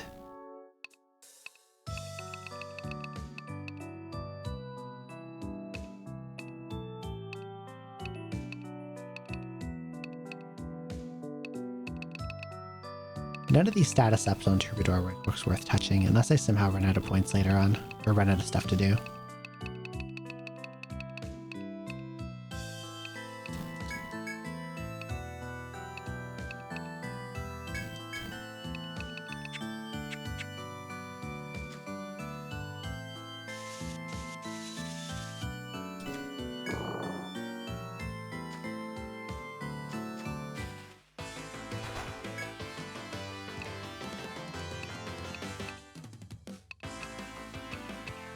I don't know why I noticed this, but like the circles to denote vulnerability or resistance or whatever, for some reason in 2 they're way smaller than in 1. Why not have it be consistent? How bizarre. Okay, hedgehogs are weak to fire. Snails are weak to thunder. Good to know.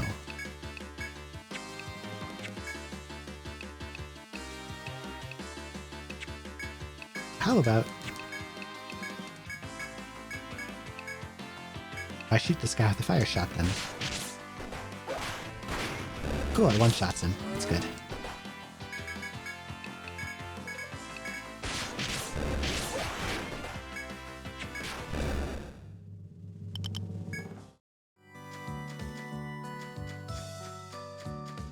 Unlike in the first one, I don't think level factors into damage in this one.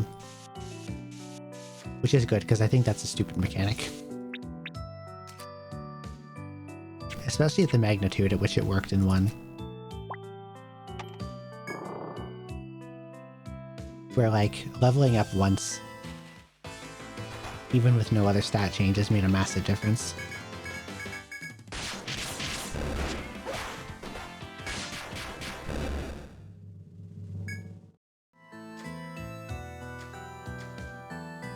Oh, there's nothing in here.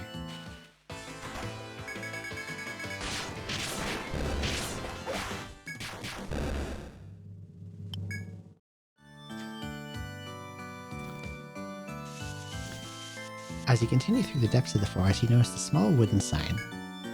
A warning is written on it to explorers who challenge the labyrinth. Do not disturb the monster in the hall. Your curiosity will be your undoing. It seems that one of your predecessors wrote this warning. You cannot grasp its meaning, but you resolve to keep it in mind as you press onward.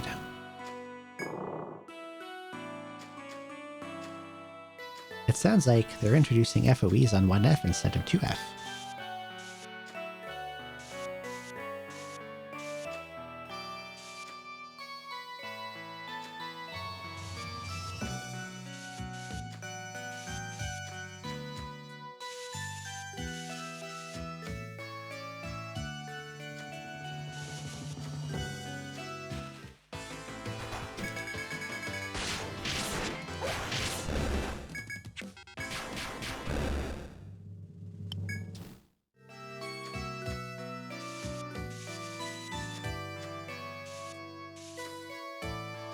Hello, chest.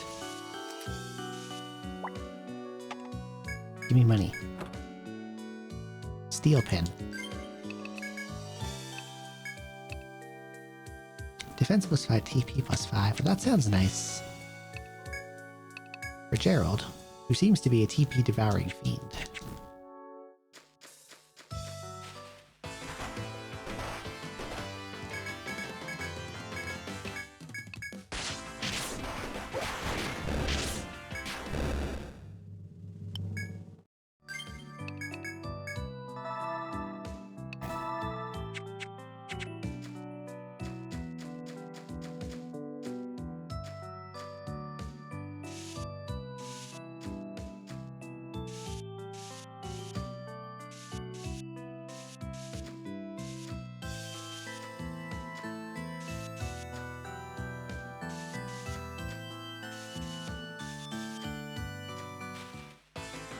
Crawler.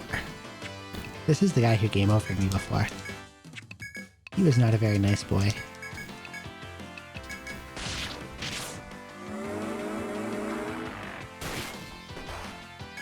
Oh, he does a lot of damage. But at least he doesn't one-shot me this time.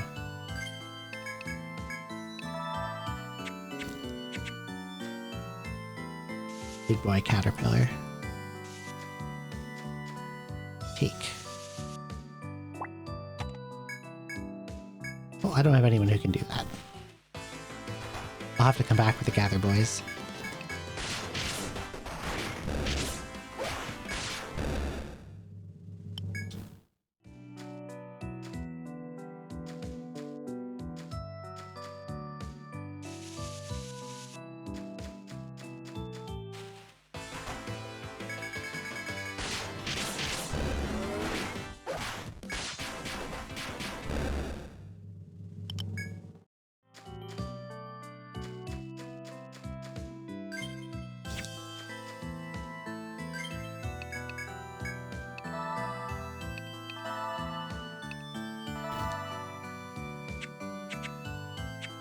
I should probably go back and heal.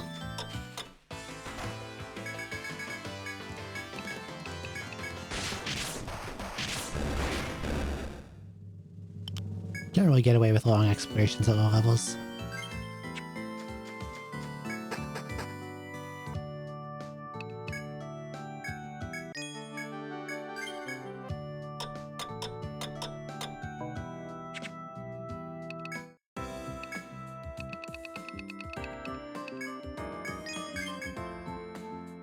A mud staff, nail whip, green leaf, steel pin.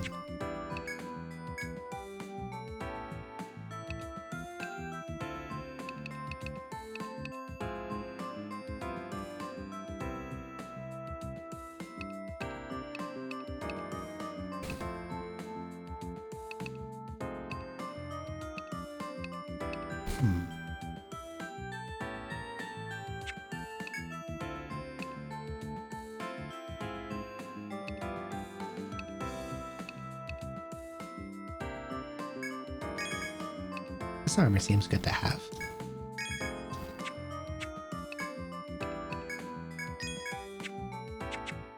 Okay, back in we go.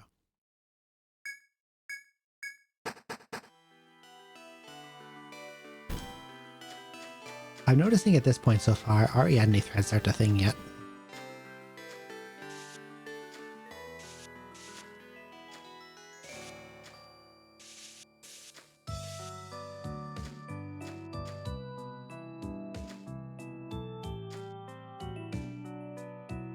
Inspect.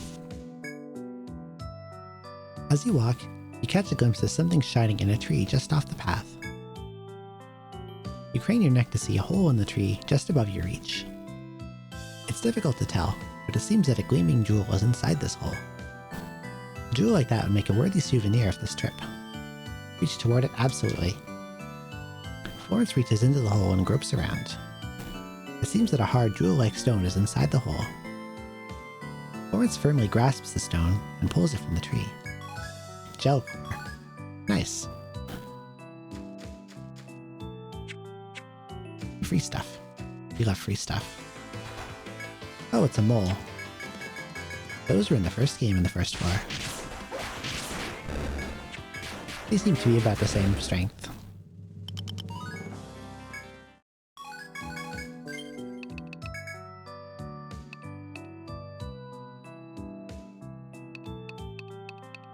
Okay.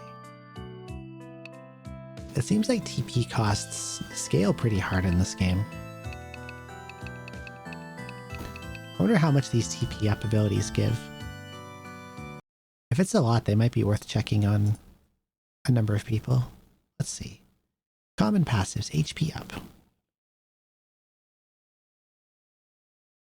Okay, that's fucking stupid. The numbers on these increases. TP up, innate to all classes, increases maximum TP. The way this scales is incredibly silly.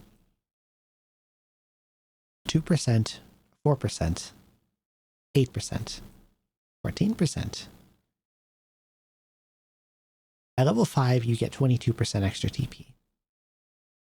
It's okay. It's not amazing, it's not terrible. And then it starts to scale really quickly. At level 6, it gives 32. And then it goes up and up. At a max level, it's almost double TP. That seems like a must-have on most people with how TP costs look to be in this game. And HP also gives you 45% at level 10, which doesn't seem to be too bad. And a lot of the basic stat ups, I figure you would ignore them in most cases. Maybe strength up on your attackers, but that's about it.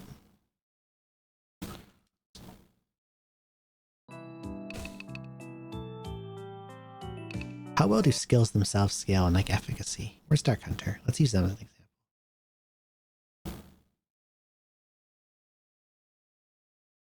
Interesting. I'm noticing a pattern with a lot of skills where they do not scale linearly.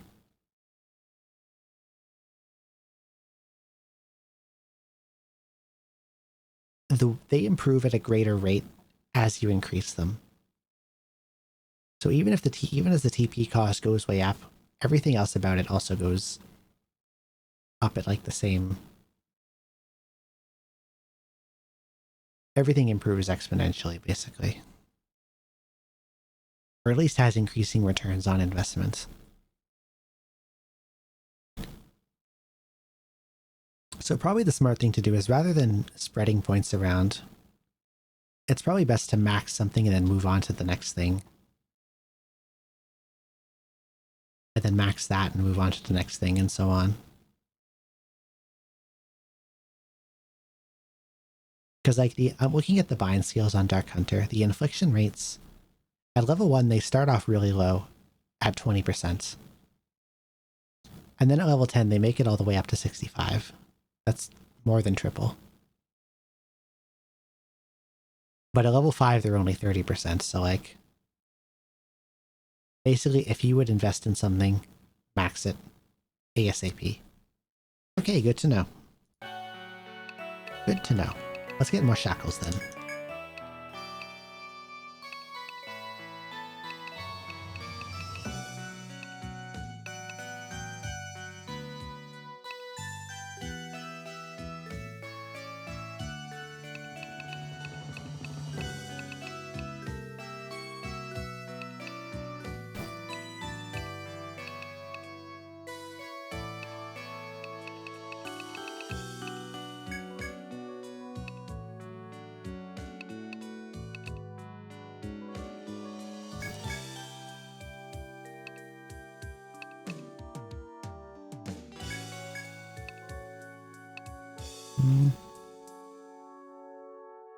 I assume gunner skills are the same.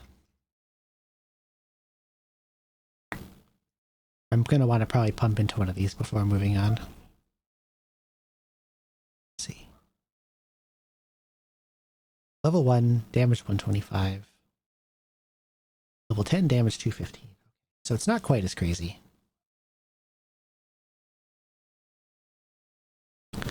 Although the speed modifier goes up a lot too.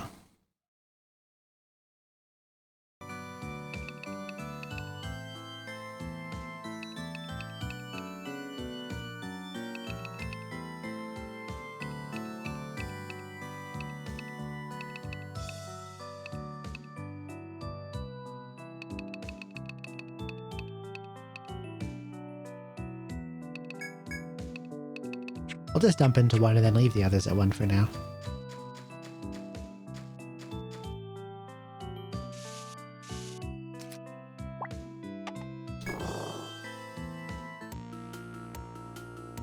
Tread lightly through the forest, basking in the light pouring through the leaves. But after passing through an old ruin and entering a hall, you feel a strong presence. You peer into the next hall and witness a dreadful monster sitting in the room's center. You wonder, though, if it might be wounded. It doesn't seem to budge from its position. You ask yourself if you're confident enough in your skills to challenge the creature. If not, you muse, it might be best to walk away as quietly as you came. We're gonna ignore that guy for now.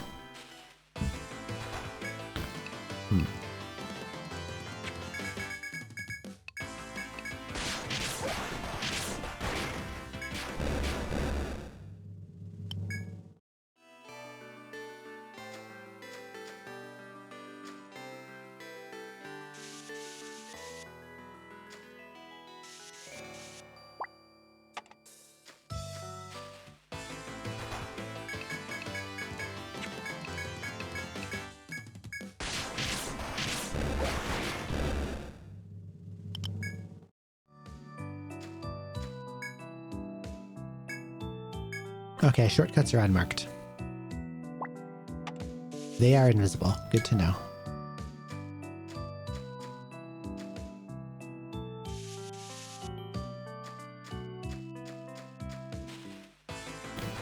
But they seem to be more plentiful also, which is good. The first game didn't have one on the first floor. That's all I'm basing that assessment off of. There's one here. One F in year 1 had none.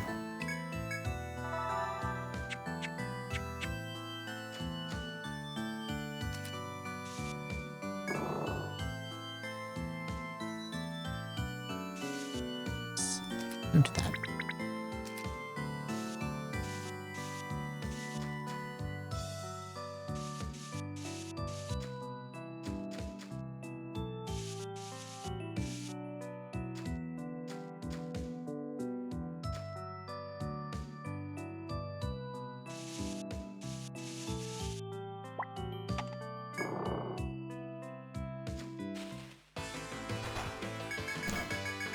Three snails.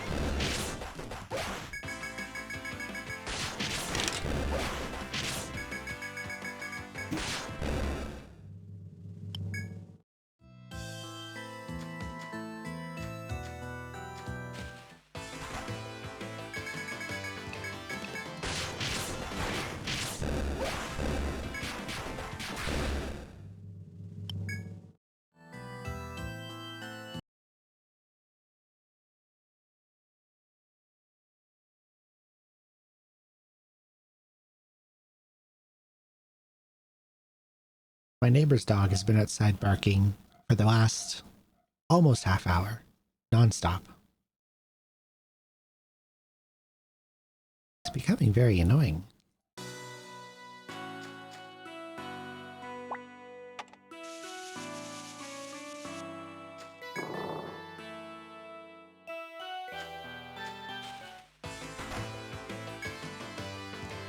I should have healed. I'm gonna try poisoning it, see how good it is.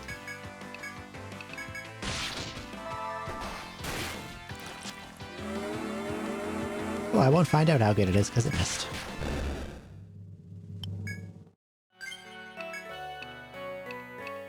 Hello, Mr. Bonson. Good morning.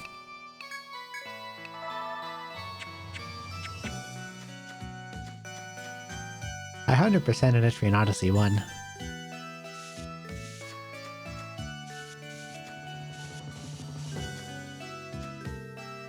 Hey, there's some stairs.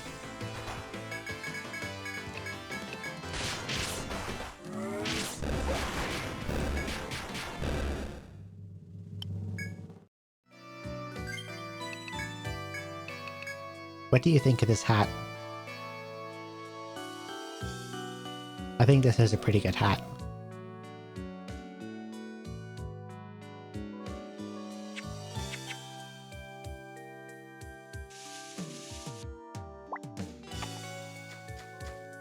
Seven out of 10. Who else has a hat? What about this hat?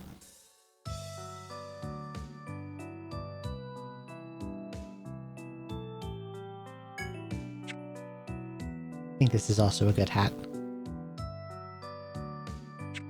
Who else has a hat? You don't have a hat. Perfect. Duly noted.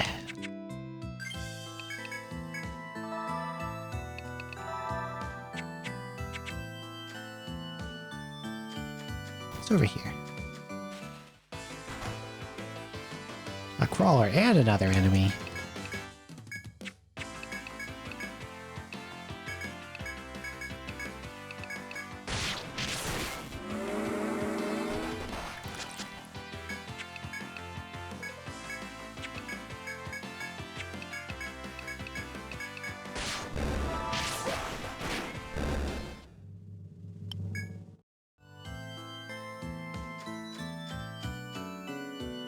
Treasure.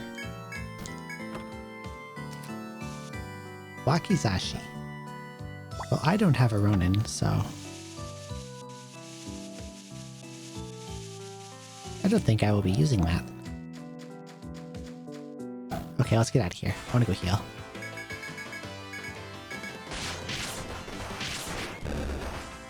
No, Florence!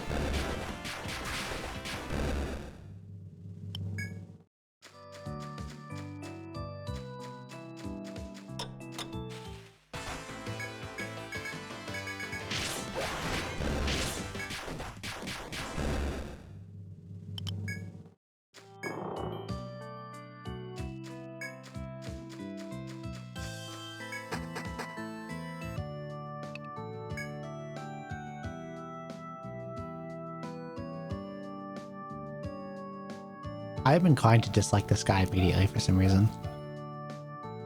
Yes, what is it? Are you sick? Have you been injured? Oh, you must be new in town. Know something interesting? It seems old folks, the ones who saved Etrian, are here. Wait, that was you? Wow. Ah, my apologies. You're a hot topic of conversation around Lagarde lately. This is Lagarde Hospital. Most explorers end up sooner or later. In addition to treating wounds, we provide medicine and other supplies to Sitoth Trading. If you should be injured by your inner journey, don't hesitate to see us. Yes, revive my person. Okay, bye.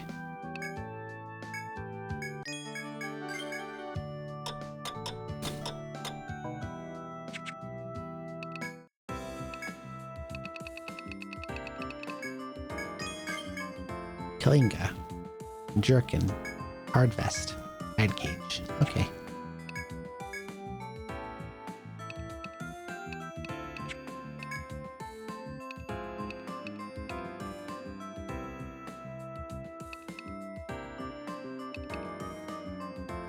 Hard vest seems pretty good. Anyone can wear that, except Beast. But it's expensive.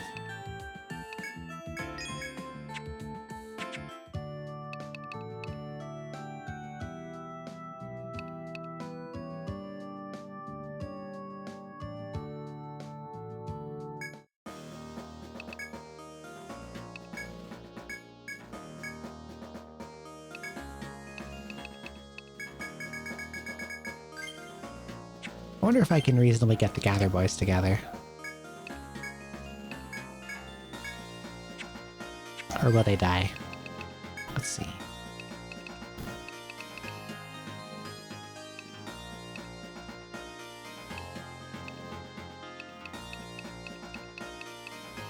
Encounter rate down stuff is accessible immediately. That might be good to have.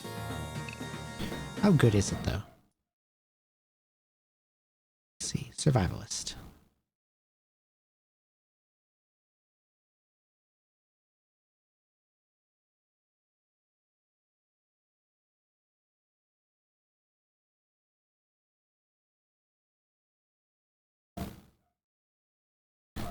Stalker can only be used on the field.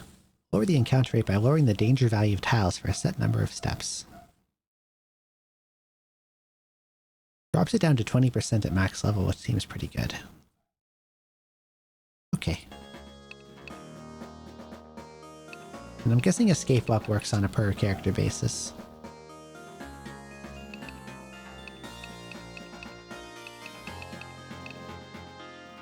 How about take, chop, and mine? Tell me about those, Mr. Guide. Mr. Info document.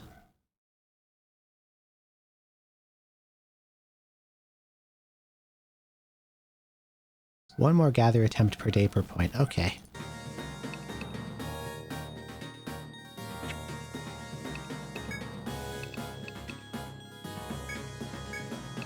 How about I get escape up on every guy?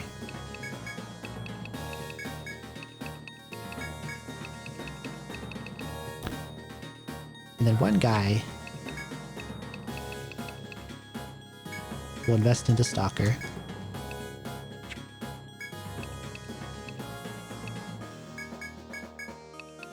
And the other guys will take.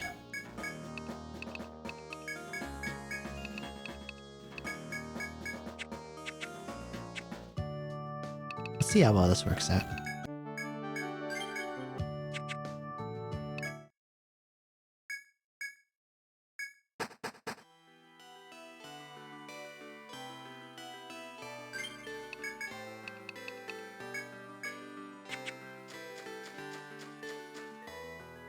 Which one's closer? Probably this one, slightly.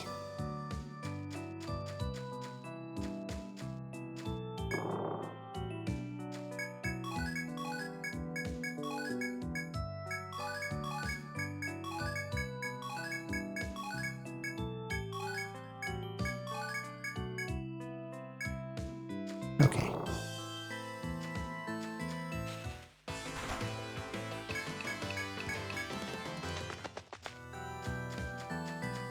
The good old Gather Boys.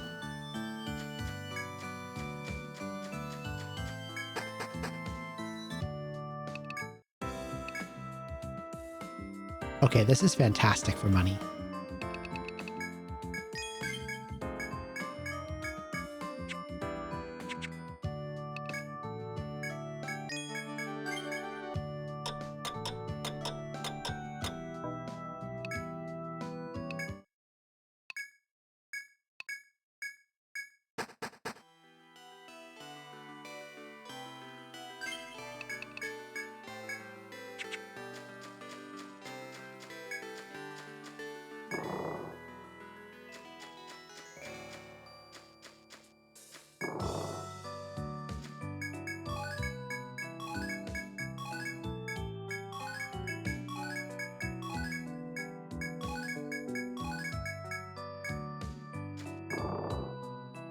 This would be really good for like fully equipping my party right away.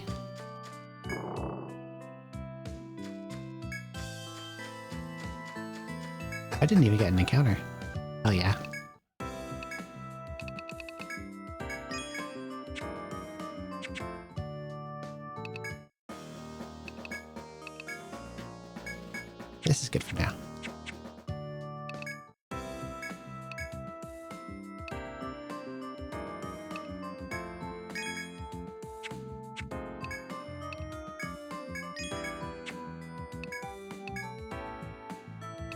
It seems like anyone can equip Hard Vest.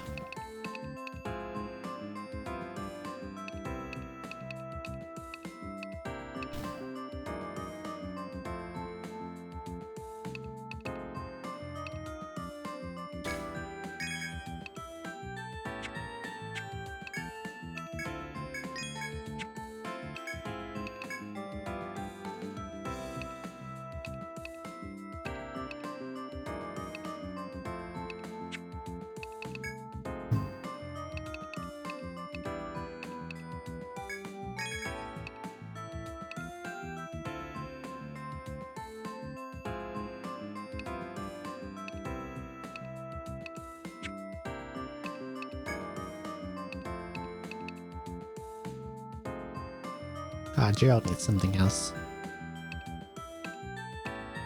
Is there anything else that adds TP? I don't really care about him being able to attack. But he needs more TP. I'm with Staff. Let's see. Yeah, Staff for those two sounds good. Get the boys back at.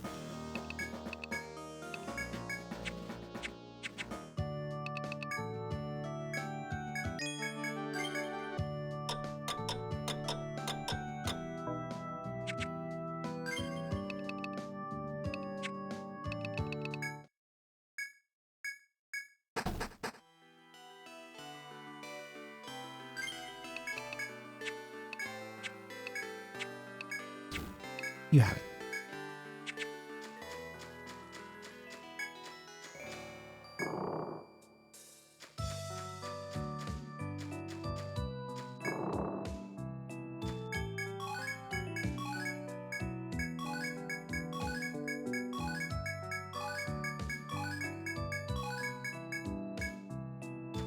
Once again, gathering is far and away the best way to make money. At least early on.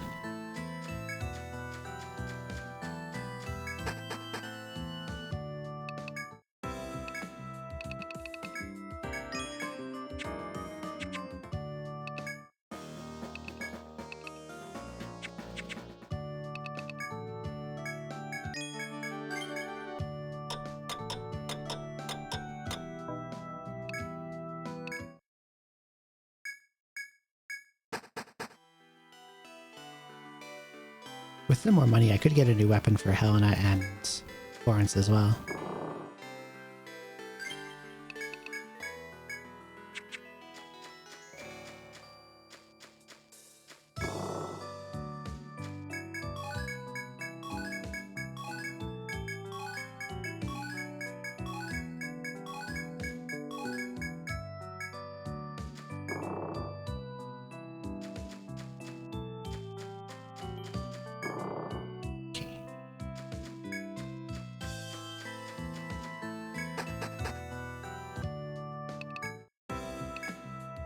Even with only level 2 Stalker, I'm not really getting fights.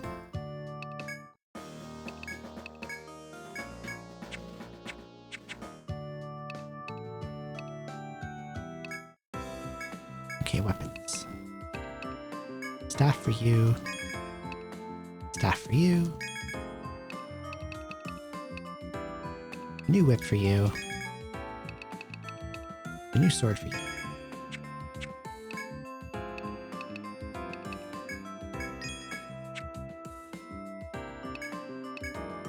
I don't think there's anything else I really want to buy.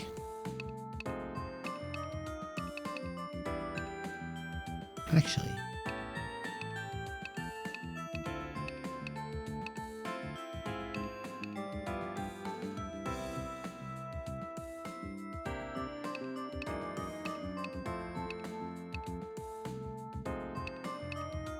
I think I'll give accessories to Gertrude and Gerald when I have more money.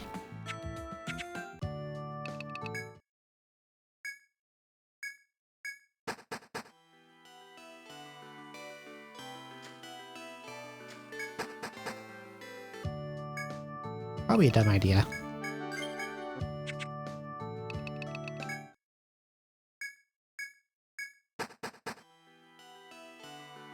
But I'm gonna take a swing at that FOE. I'll probably die. Dash Door has appeared. He's a funny looking dinosaur. Let's poison him. I'm doing no damage. Okay, I'm leaving. I did nothing to him. He does 91 damage. Okay. We're gonna forget that happened. Do not touch the gas door.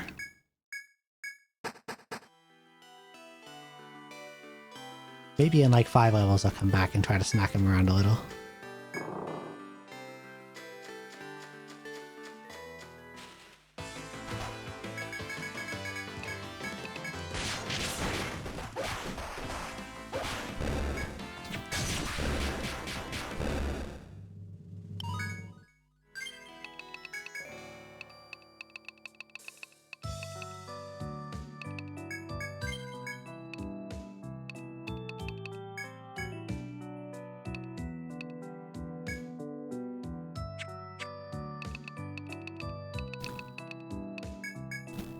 I bet if I could land a decent level poison on it, it would melt.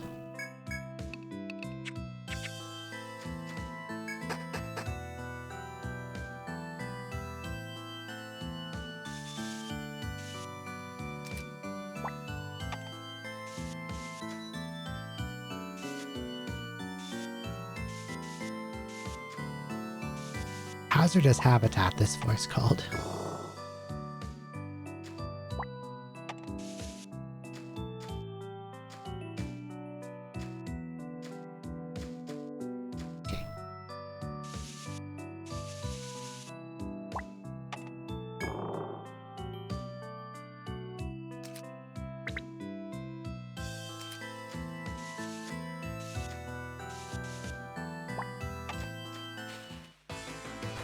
Venom flies. 57 HP, weak to thunder.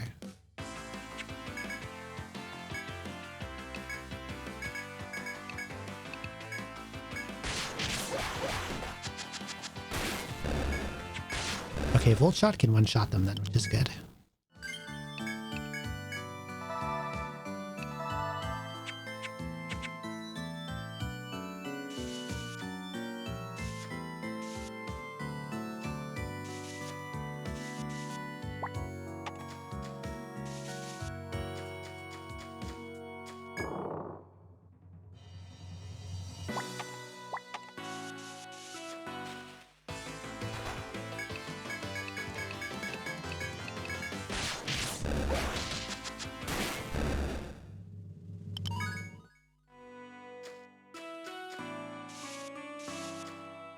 And if I can finish the, even if they poison me, as long as I finish the battle before the turn ends, I don't take the poison damage.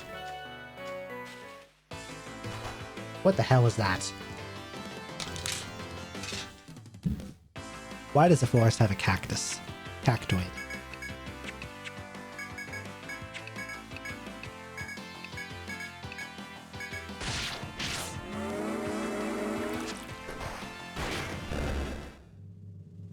He does a lot of damage.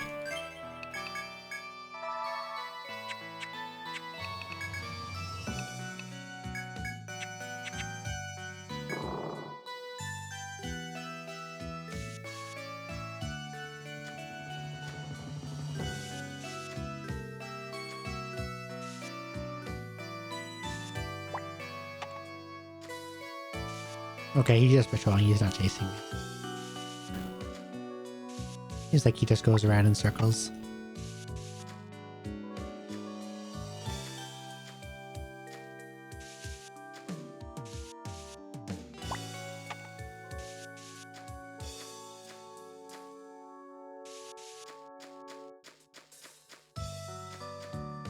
Okay, you do that, bud.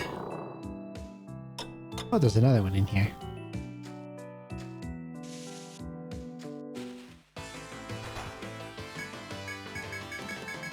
This is a lot of guys.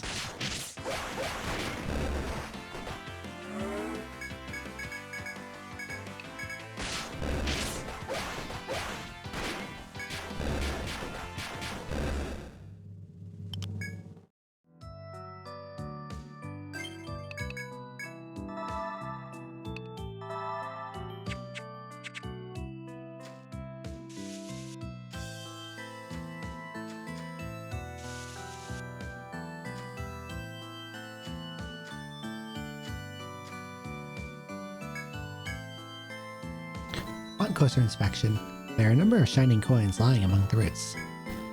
Could another explorer have dropped them? You're tempted to retrieve them, but you have to wonder about the circumstances. Take the coins. Yes, because I'm recklessly greedy. You pick the coins out from the tangled roots of the trees. Their total worth is 100 intel. The careless adventurer must have simply dropped them here. Heartened by the lucky find, you return to your investigation. Not punished, hell yeah.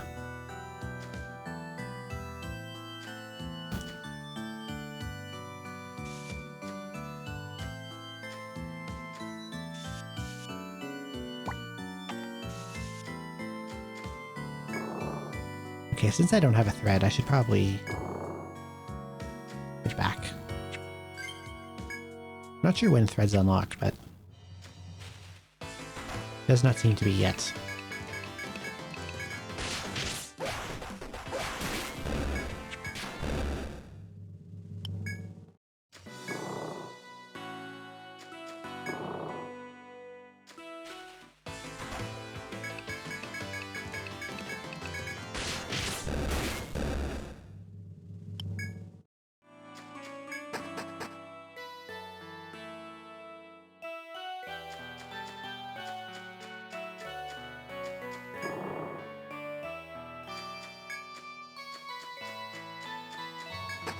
I think once I get to 3F, that's when I will call it.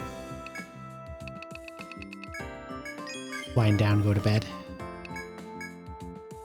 Matchlock. 3 more Amazonite. I want a new gun.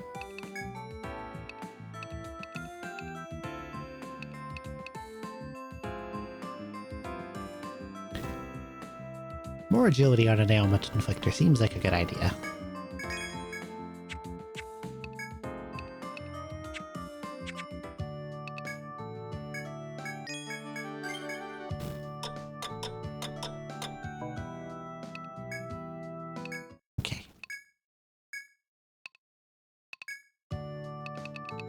When do I get threads? Do you sell me threads yet?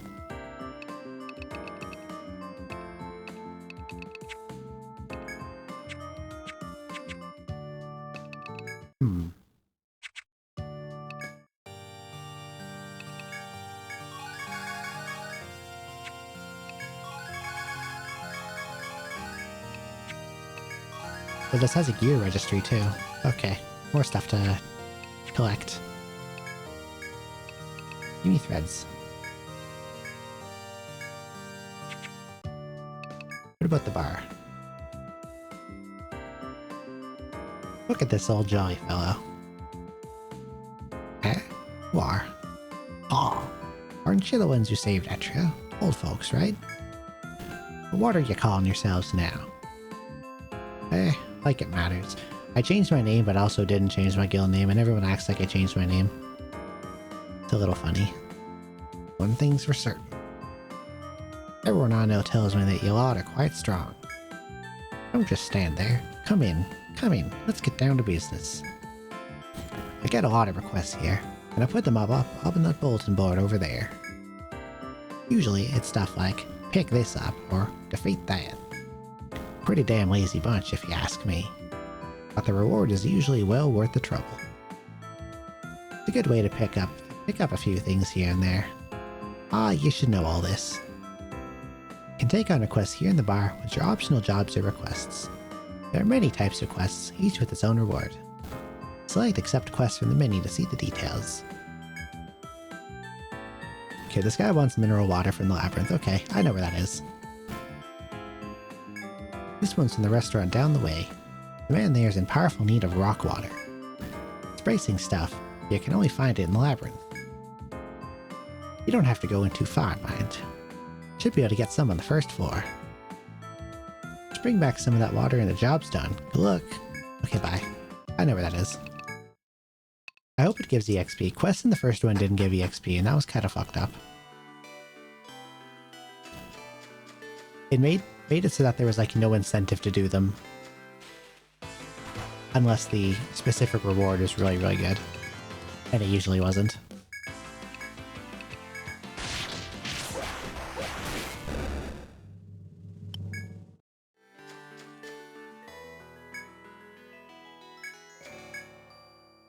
Before you is a small but clear spring of natural mineral water filtered by the rocks. Take a moment to enjoy its cool, refreshing taste, sensation like no other. After draining your flask, you fill it with the water flowing from the spring. Rock water. Okay, bye. Let's go back to base. Please give me EXP quest.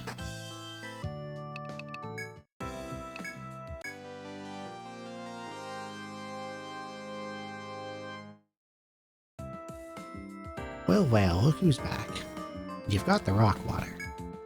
Doesn't look like much, but I suppose even this is a blessing for the labyrinth. We're a small town here, and I expect we'd lay over and die if it wasn't for Yggdrasil. Another job well done, all of you. Here's the reward. Freeze oil, no EXP.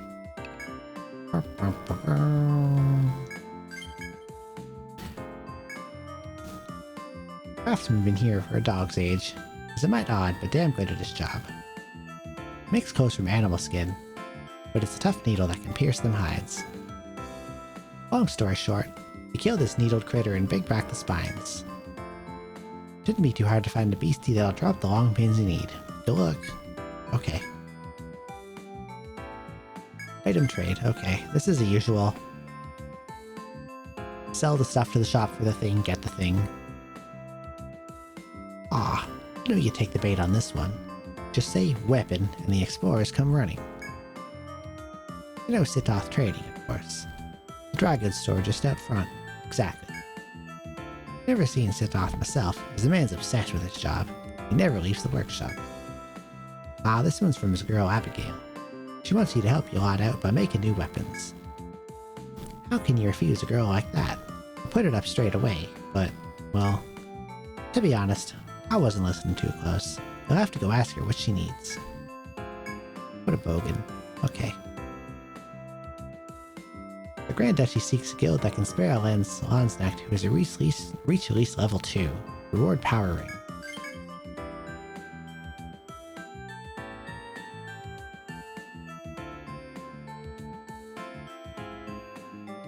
At least level 2. Do I get more if he's higher level? I haven't got much details for you, but it sounds like they need a strong Landsnack. Other than that, Duke's men seem a mite recalcitrant about the whole affair. Ah, but I'm sure they pay well, and that's what counts in it. Don't get all puffed up just because you're the man they're looking for. Okay. So I have to come back with a Landy. That's at least level 2. But do I get more if he's higher than 2? I want to know that.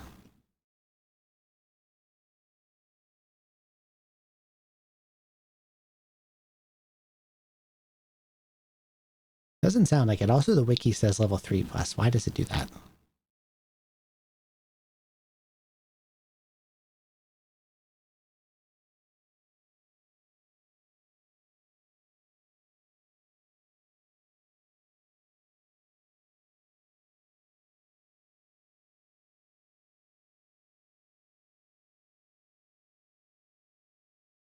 If you're at least level 6, you get 50 intel, and if you're level 10, you get another 100 intel. That's not really a big deal. Oh, this is funny. A bug from the old DS one.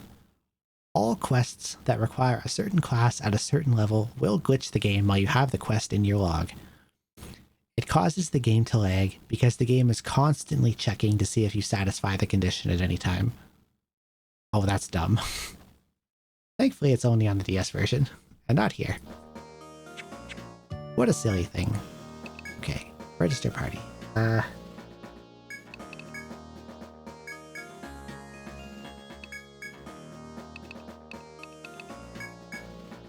guess I'll get Marguerite to level 2 and then go do the quest.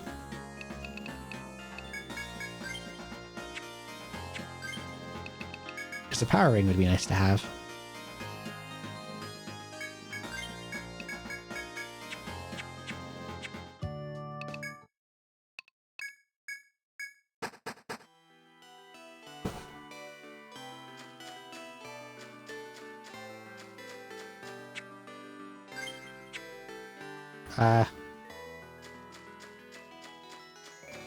What's with the bugged UI? Hello? Why does it say that? Can I make it go away if I go back out and back in? Okay, there we go. Weird bug.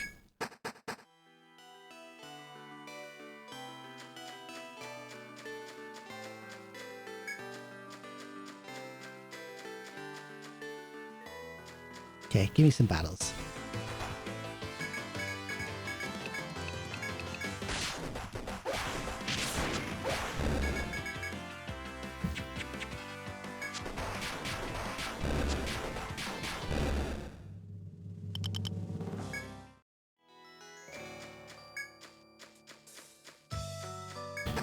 Upon reflection,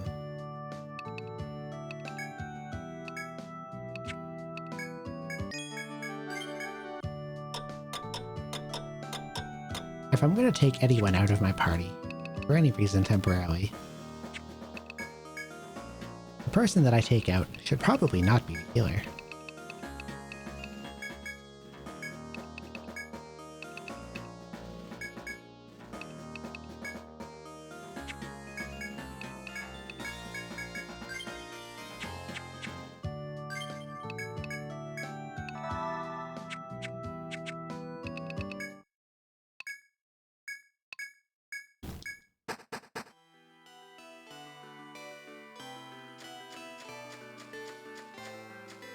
Okay.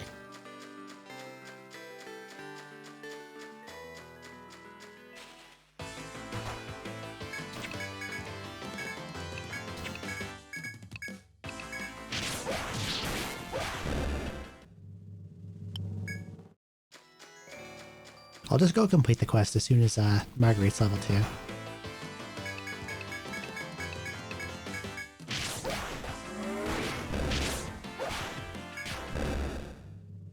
I don't think it's worth fishing for the higher reward, just for 100 intel, because I can, like... I can just send the gather boys in here, and they get like 200 to 300.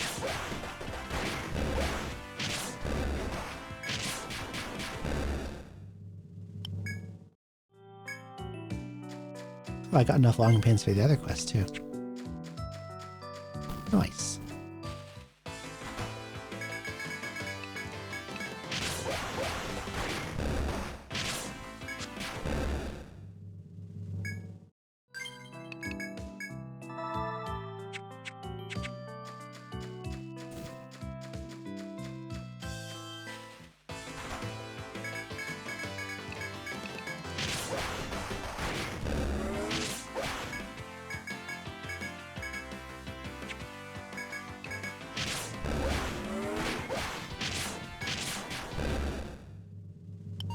Okay.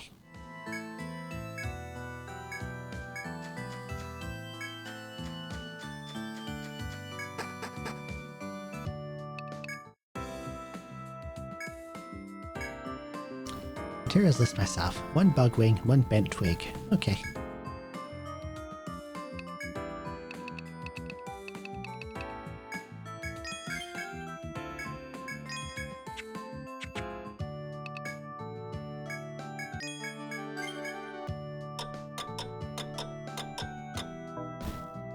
I assume the bent twig will be like a second floor chop or something. Why am I here again? Okay, take my landy. Give me power ring. That's your one, eh? Bet you've got what it takes. Come with me now. I'll leave the store with the rest of you and be back before long. Alright, I'm back.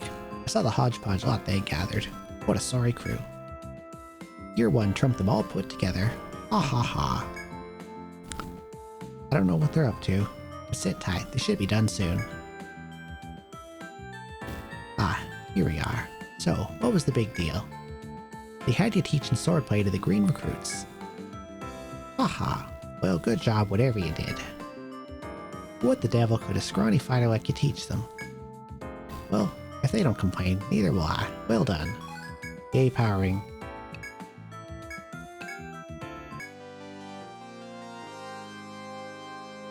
This gives me a Knight's 200. Well, that was fast. Let's see here. 1, 2, 3. Here's a reward for you. Guy's accent is easy to do.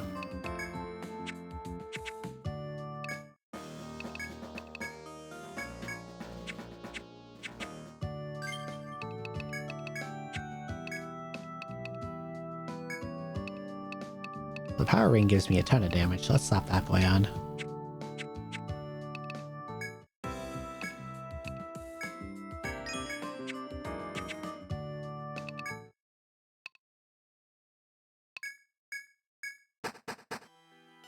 Okay.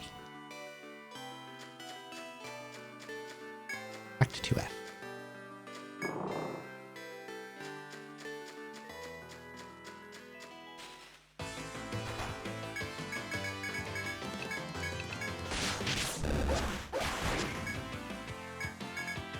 What do you mean half my attacks missed? What the fuck?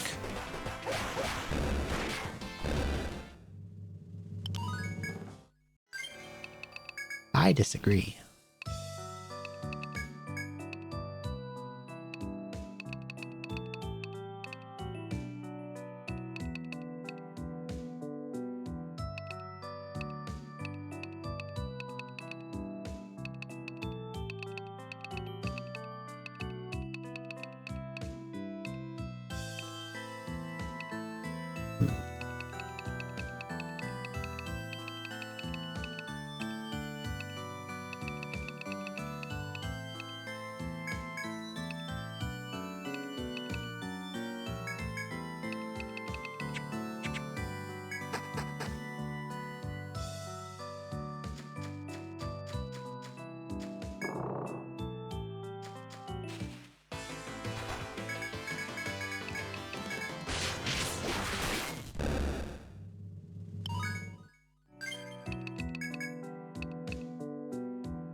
I think I want to go for a Venom cut. Since I'm speccing into poison as well. Okay.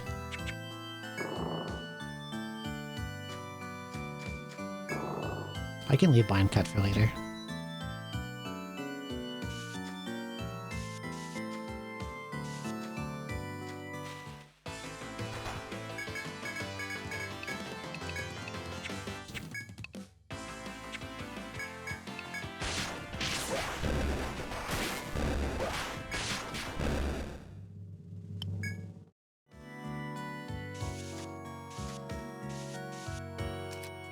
Oh god, there's a guy next to me.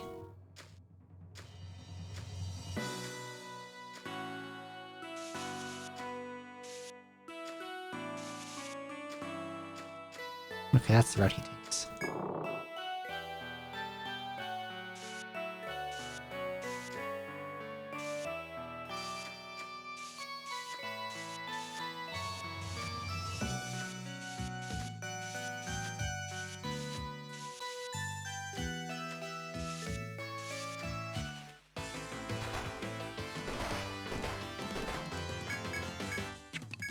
Blindsided, that's not good. Let's try to poison them. What if it lands? If it lands on the other guys, that'd be cool.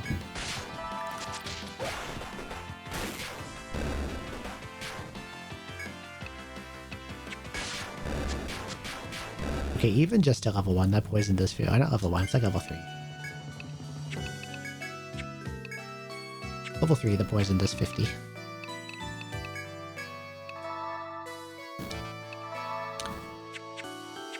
I figure this is going to be like one where poison scales hard really early, and then I just reset it later because it falls off as the damage stops going up.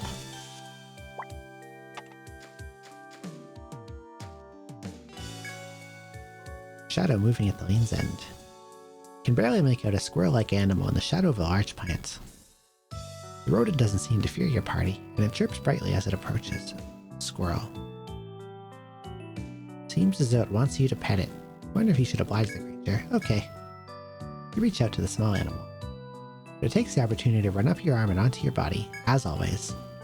From there, it jams its head into your backpack looking for something to steal. But it evidently did not find what it sought, for it scurries away without taking anything. You're fortunate this time, you mused, not to have lost anything important.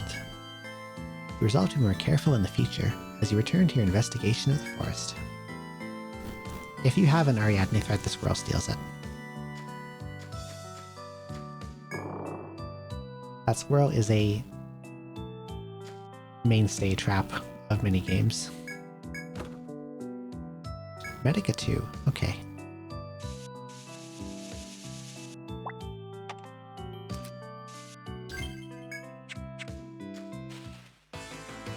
Two crawlers.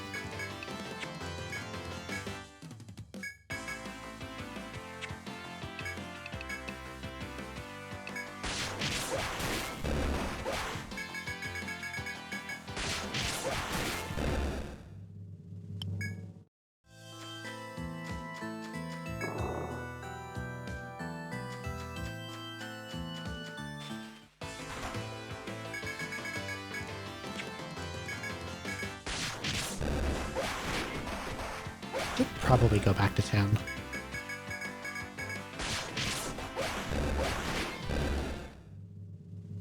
Since I am out of TP and I am the biggest damage dealer.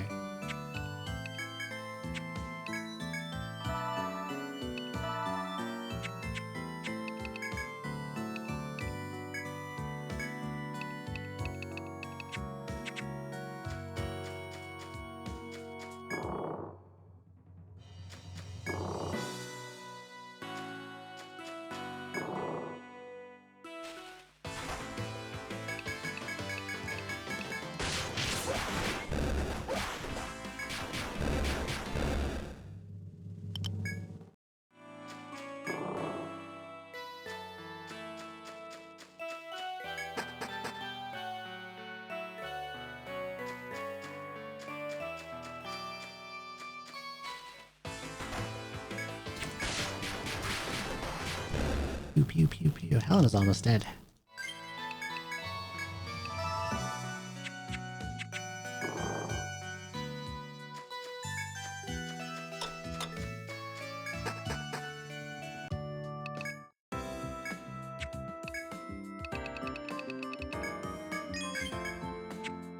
New items are available. Like what? Wing leaf. Need one more of gum hide. Let's see.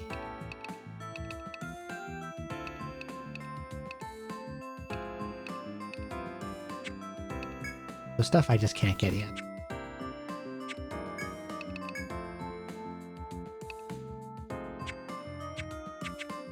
But the hell unlocks threads, I still don't have access to them.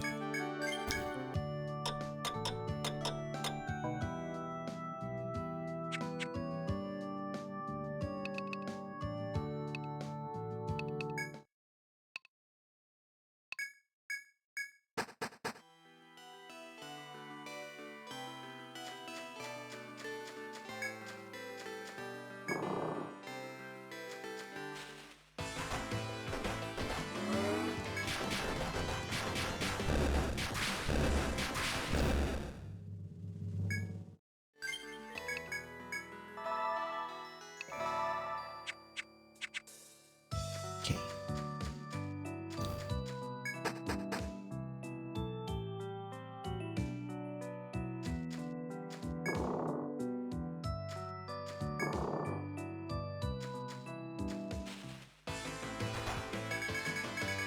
I've been flies. Oh god, I'm poisoned. Ah, that hurts.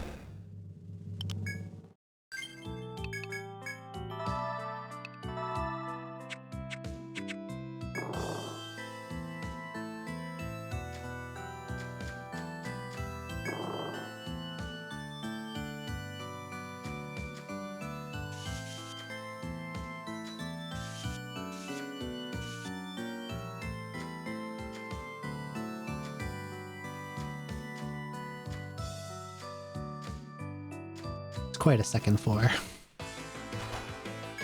Cactoid, weak to fire. Okay, let's focus fire it.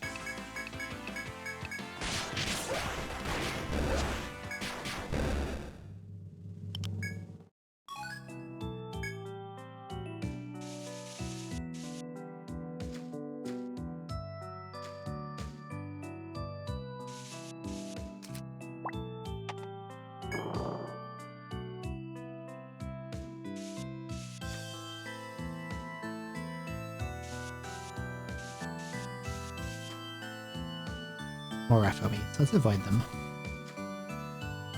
Let's go somewhere else. 3 crawlers? What the fuck?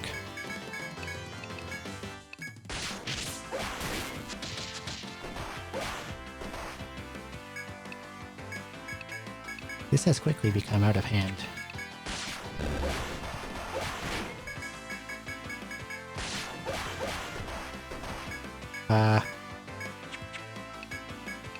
I think I am dying.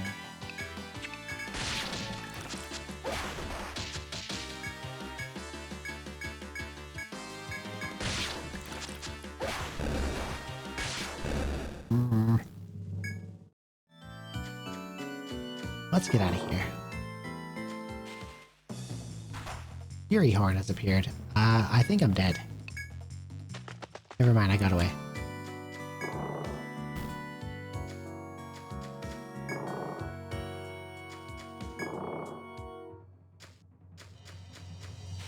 Uh-oh. Run!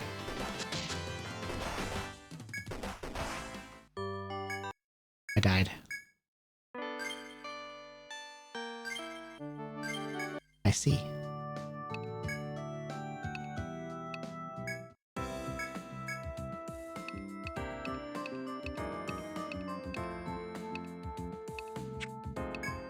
Do I have any new stuff I can buy? No, I just checked here.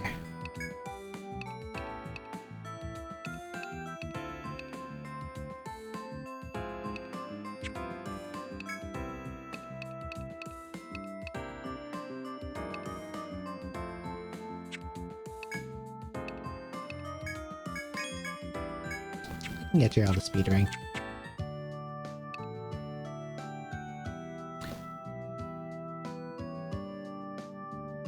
I think it's going to be hard for Gerald to do stuff until he gains more levels. Because he's so TP hungry and he can only do bravery and not much else. Maybe after I max bravery I'll go like, start investing into TP up early or something.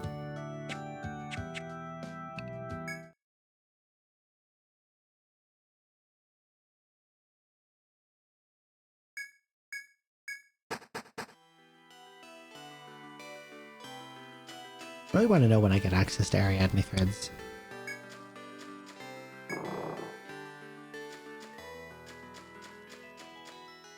It's weird that they're being like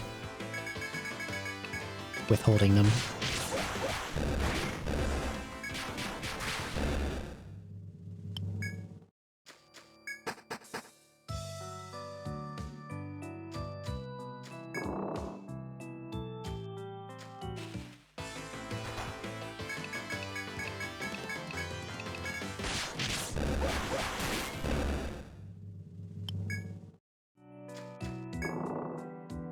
Maybe I'll just fight stuff around like the entrance to this floor for a bit.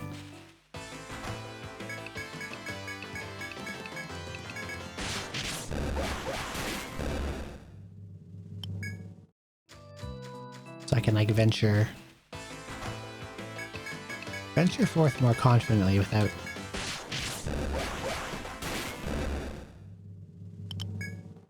getting owned by random encounters.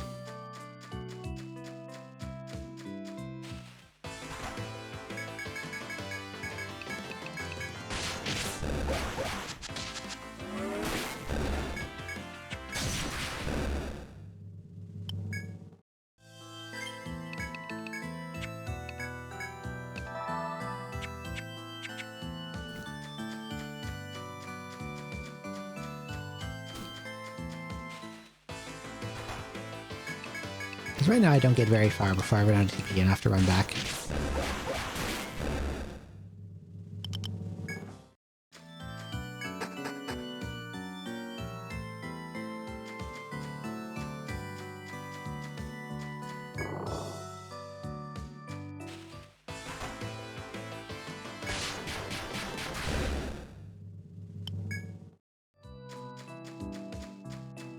Kill some more guys in this room.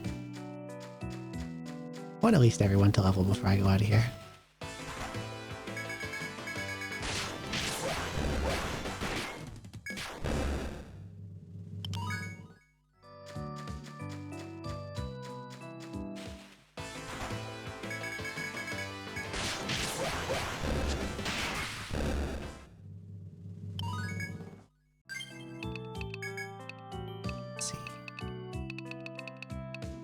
Strength them.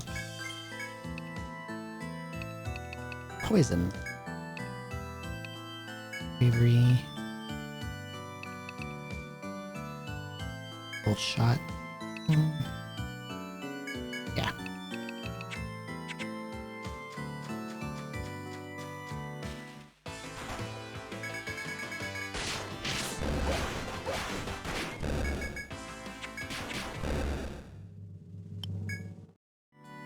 I think once I max everyone's like first important skill, I'm just gonna make a beeline for the TP up and just get it on everyone. Oh, Florence is dead. That's nice. Forgot that crawler's hit for a Bargillion damage.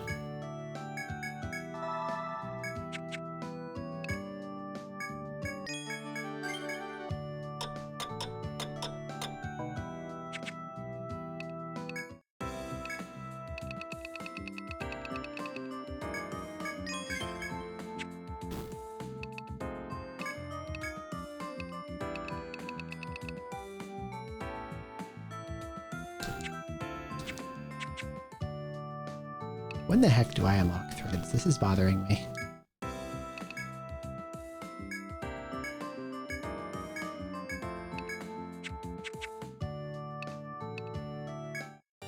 Give me threads.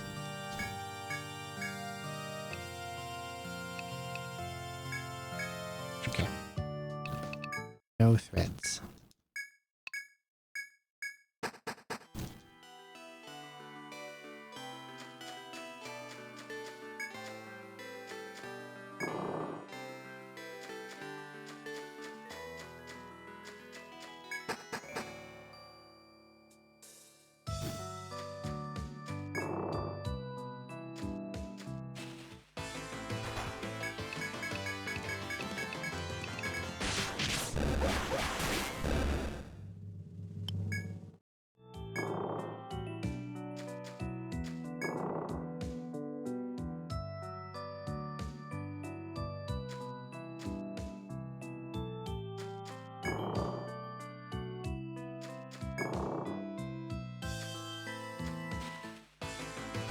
Maybe if I can find like a chop point somewhere.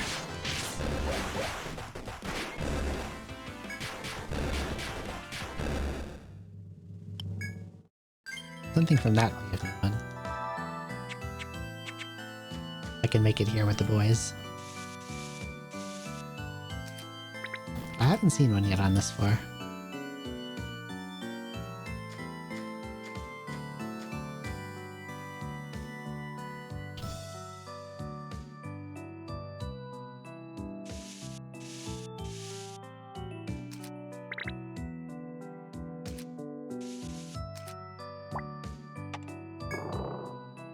Oh, here's one.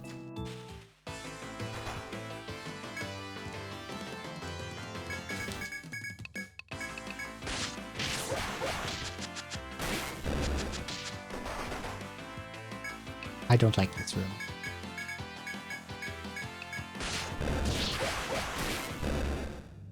Okay, somehow I'm alive.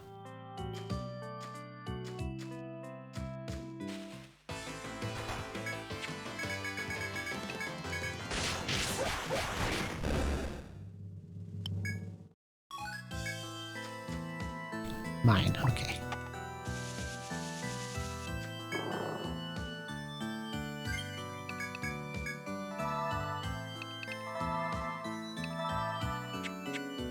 Alright, I'm out of here. Let's go home.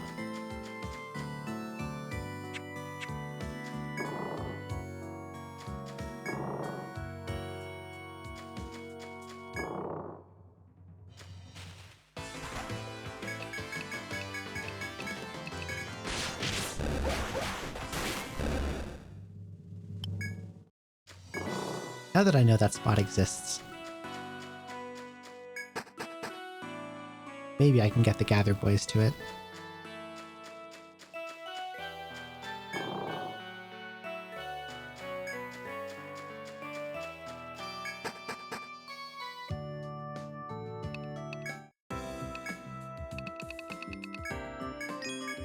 Indeed, green boots. What does green boot do? 6 defense, 2 agility.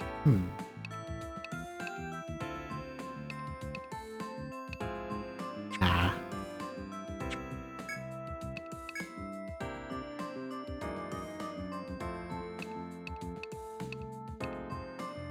Bow looks solid though. It's expensive.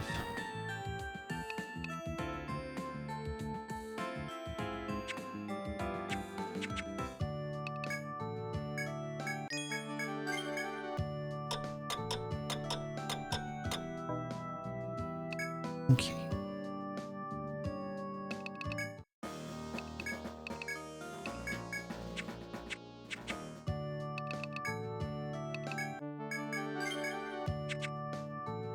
See if the Gather Boys can make it.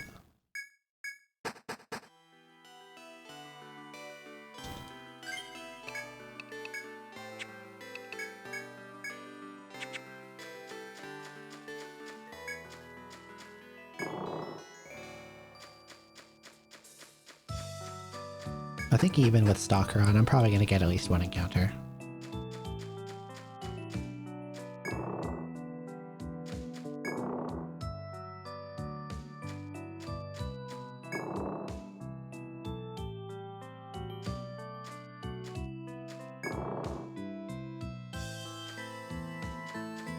Oh yeah, that encounter's coming.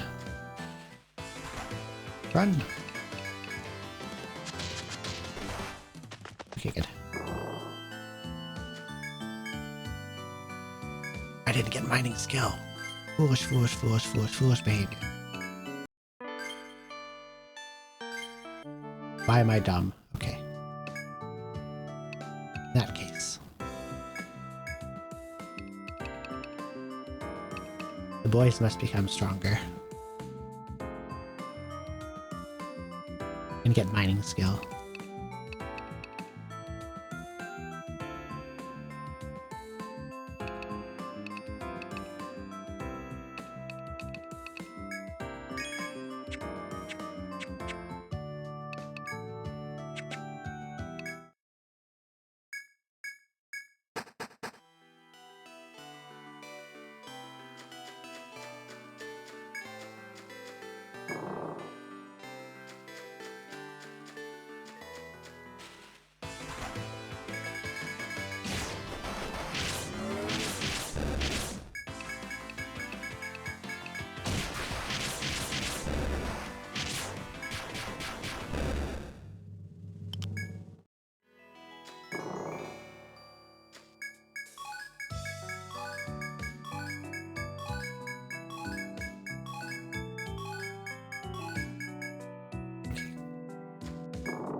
Okay, run from this one. I'm a little low.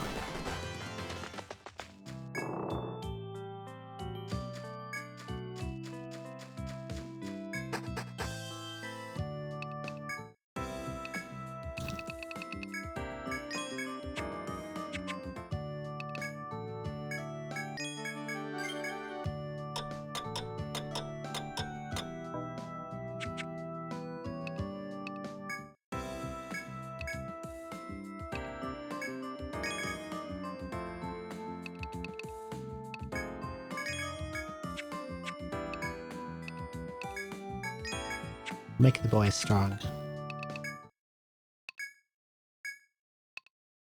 10:20. You know what, actually?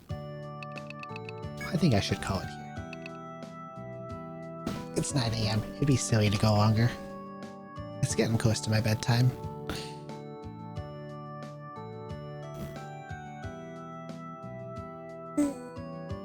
Need to go make dinner too. I'm hungry.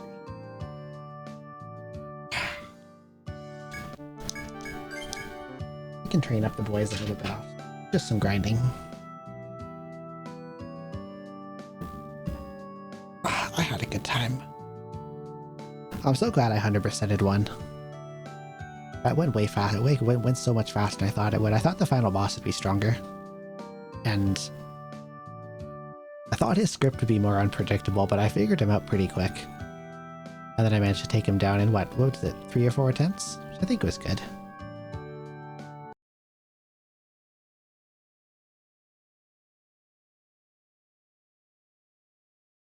should I raid into anyone? I could raid Vivi if she's on. I think I saw her ping earlier. I do like Vivi a lot. Let's see, who's online that I can go bother.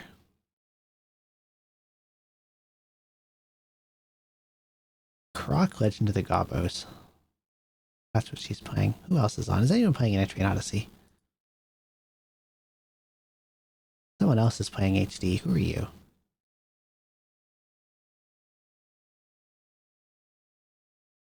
Ah. German. I don't want to raid someone who's not English, because that'll be awkward.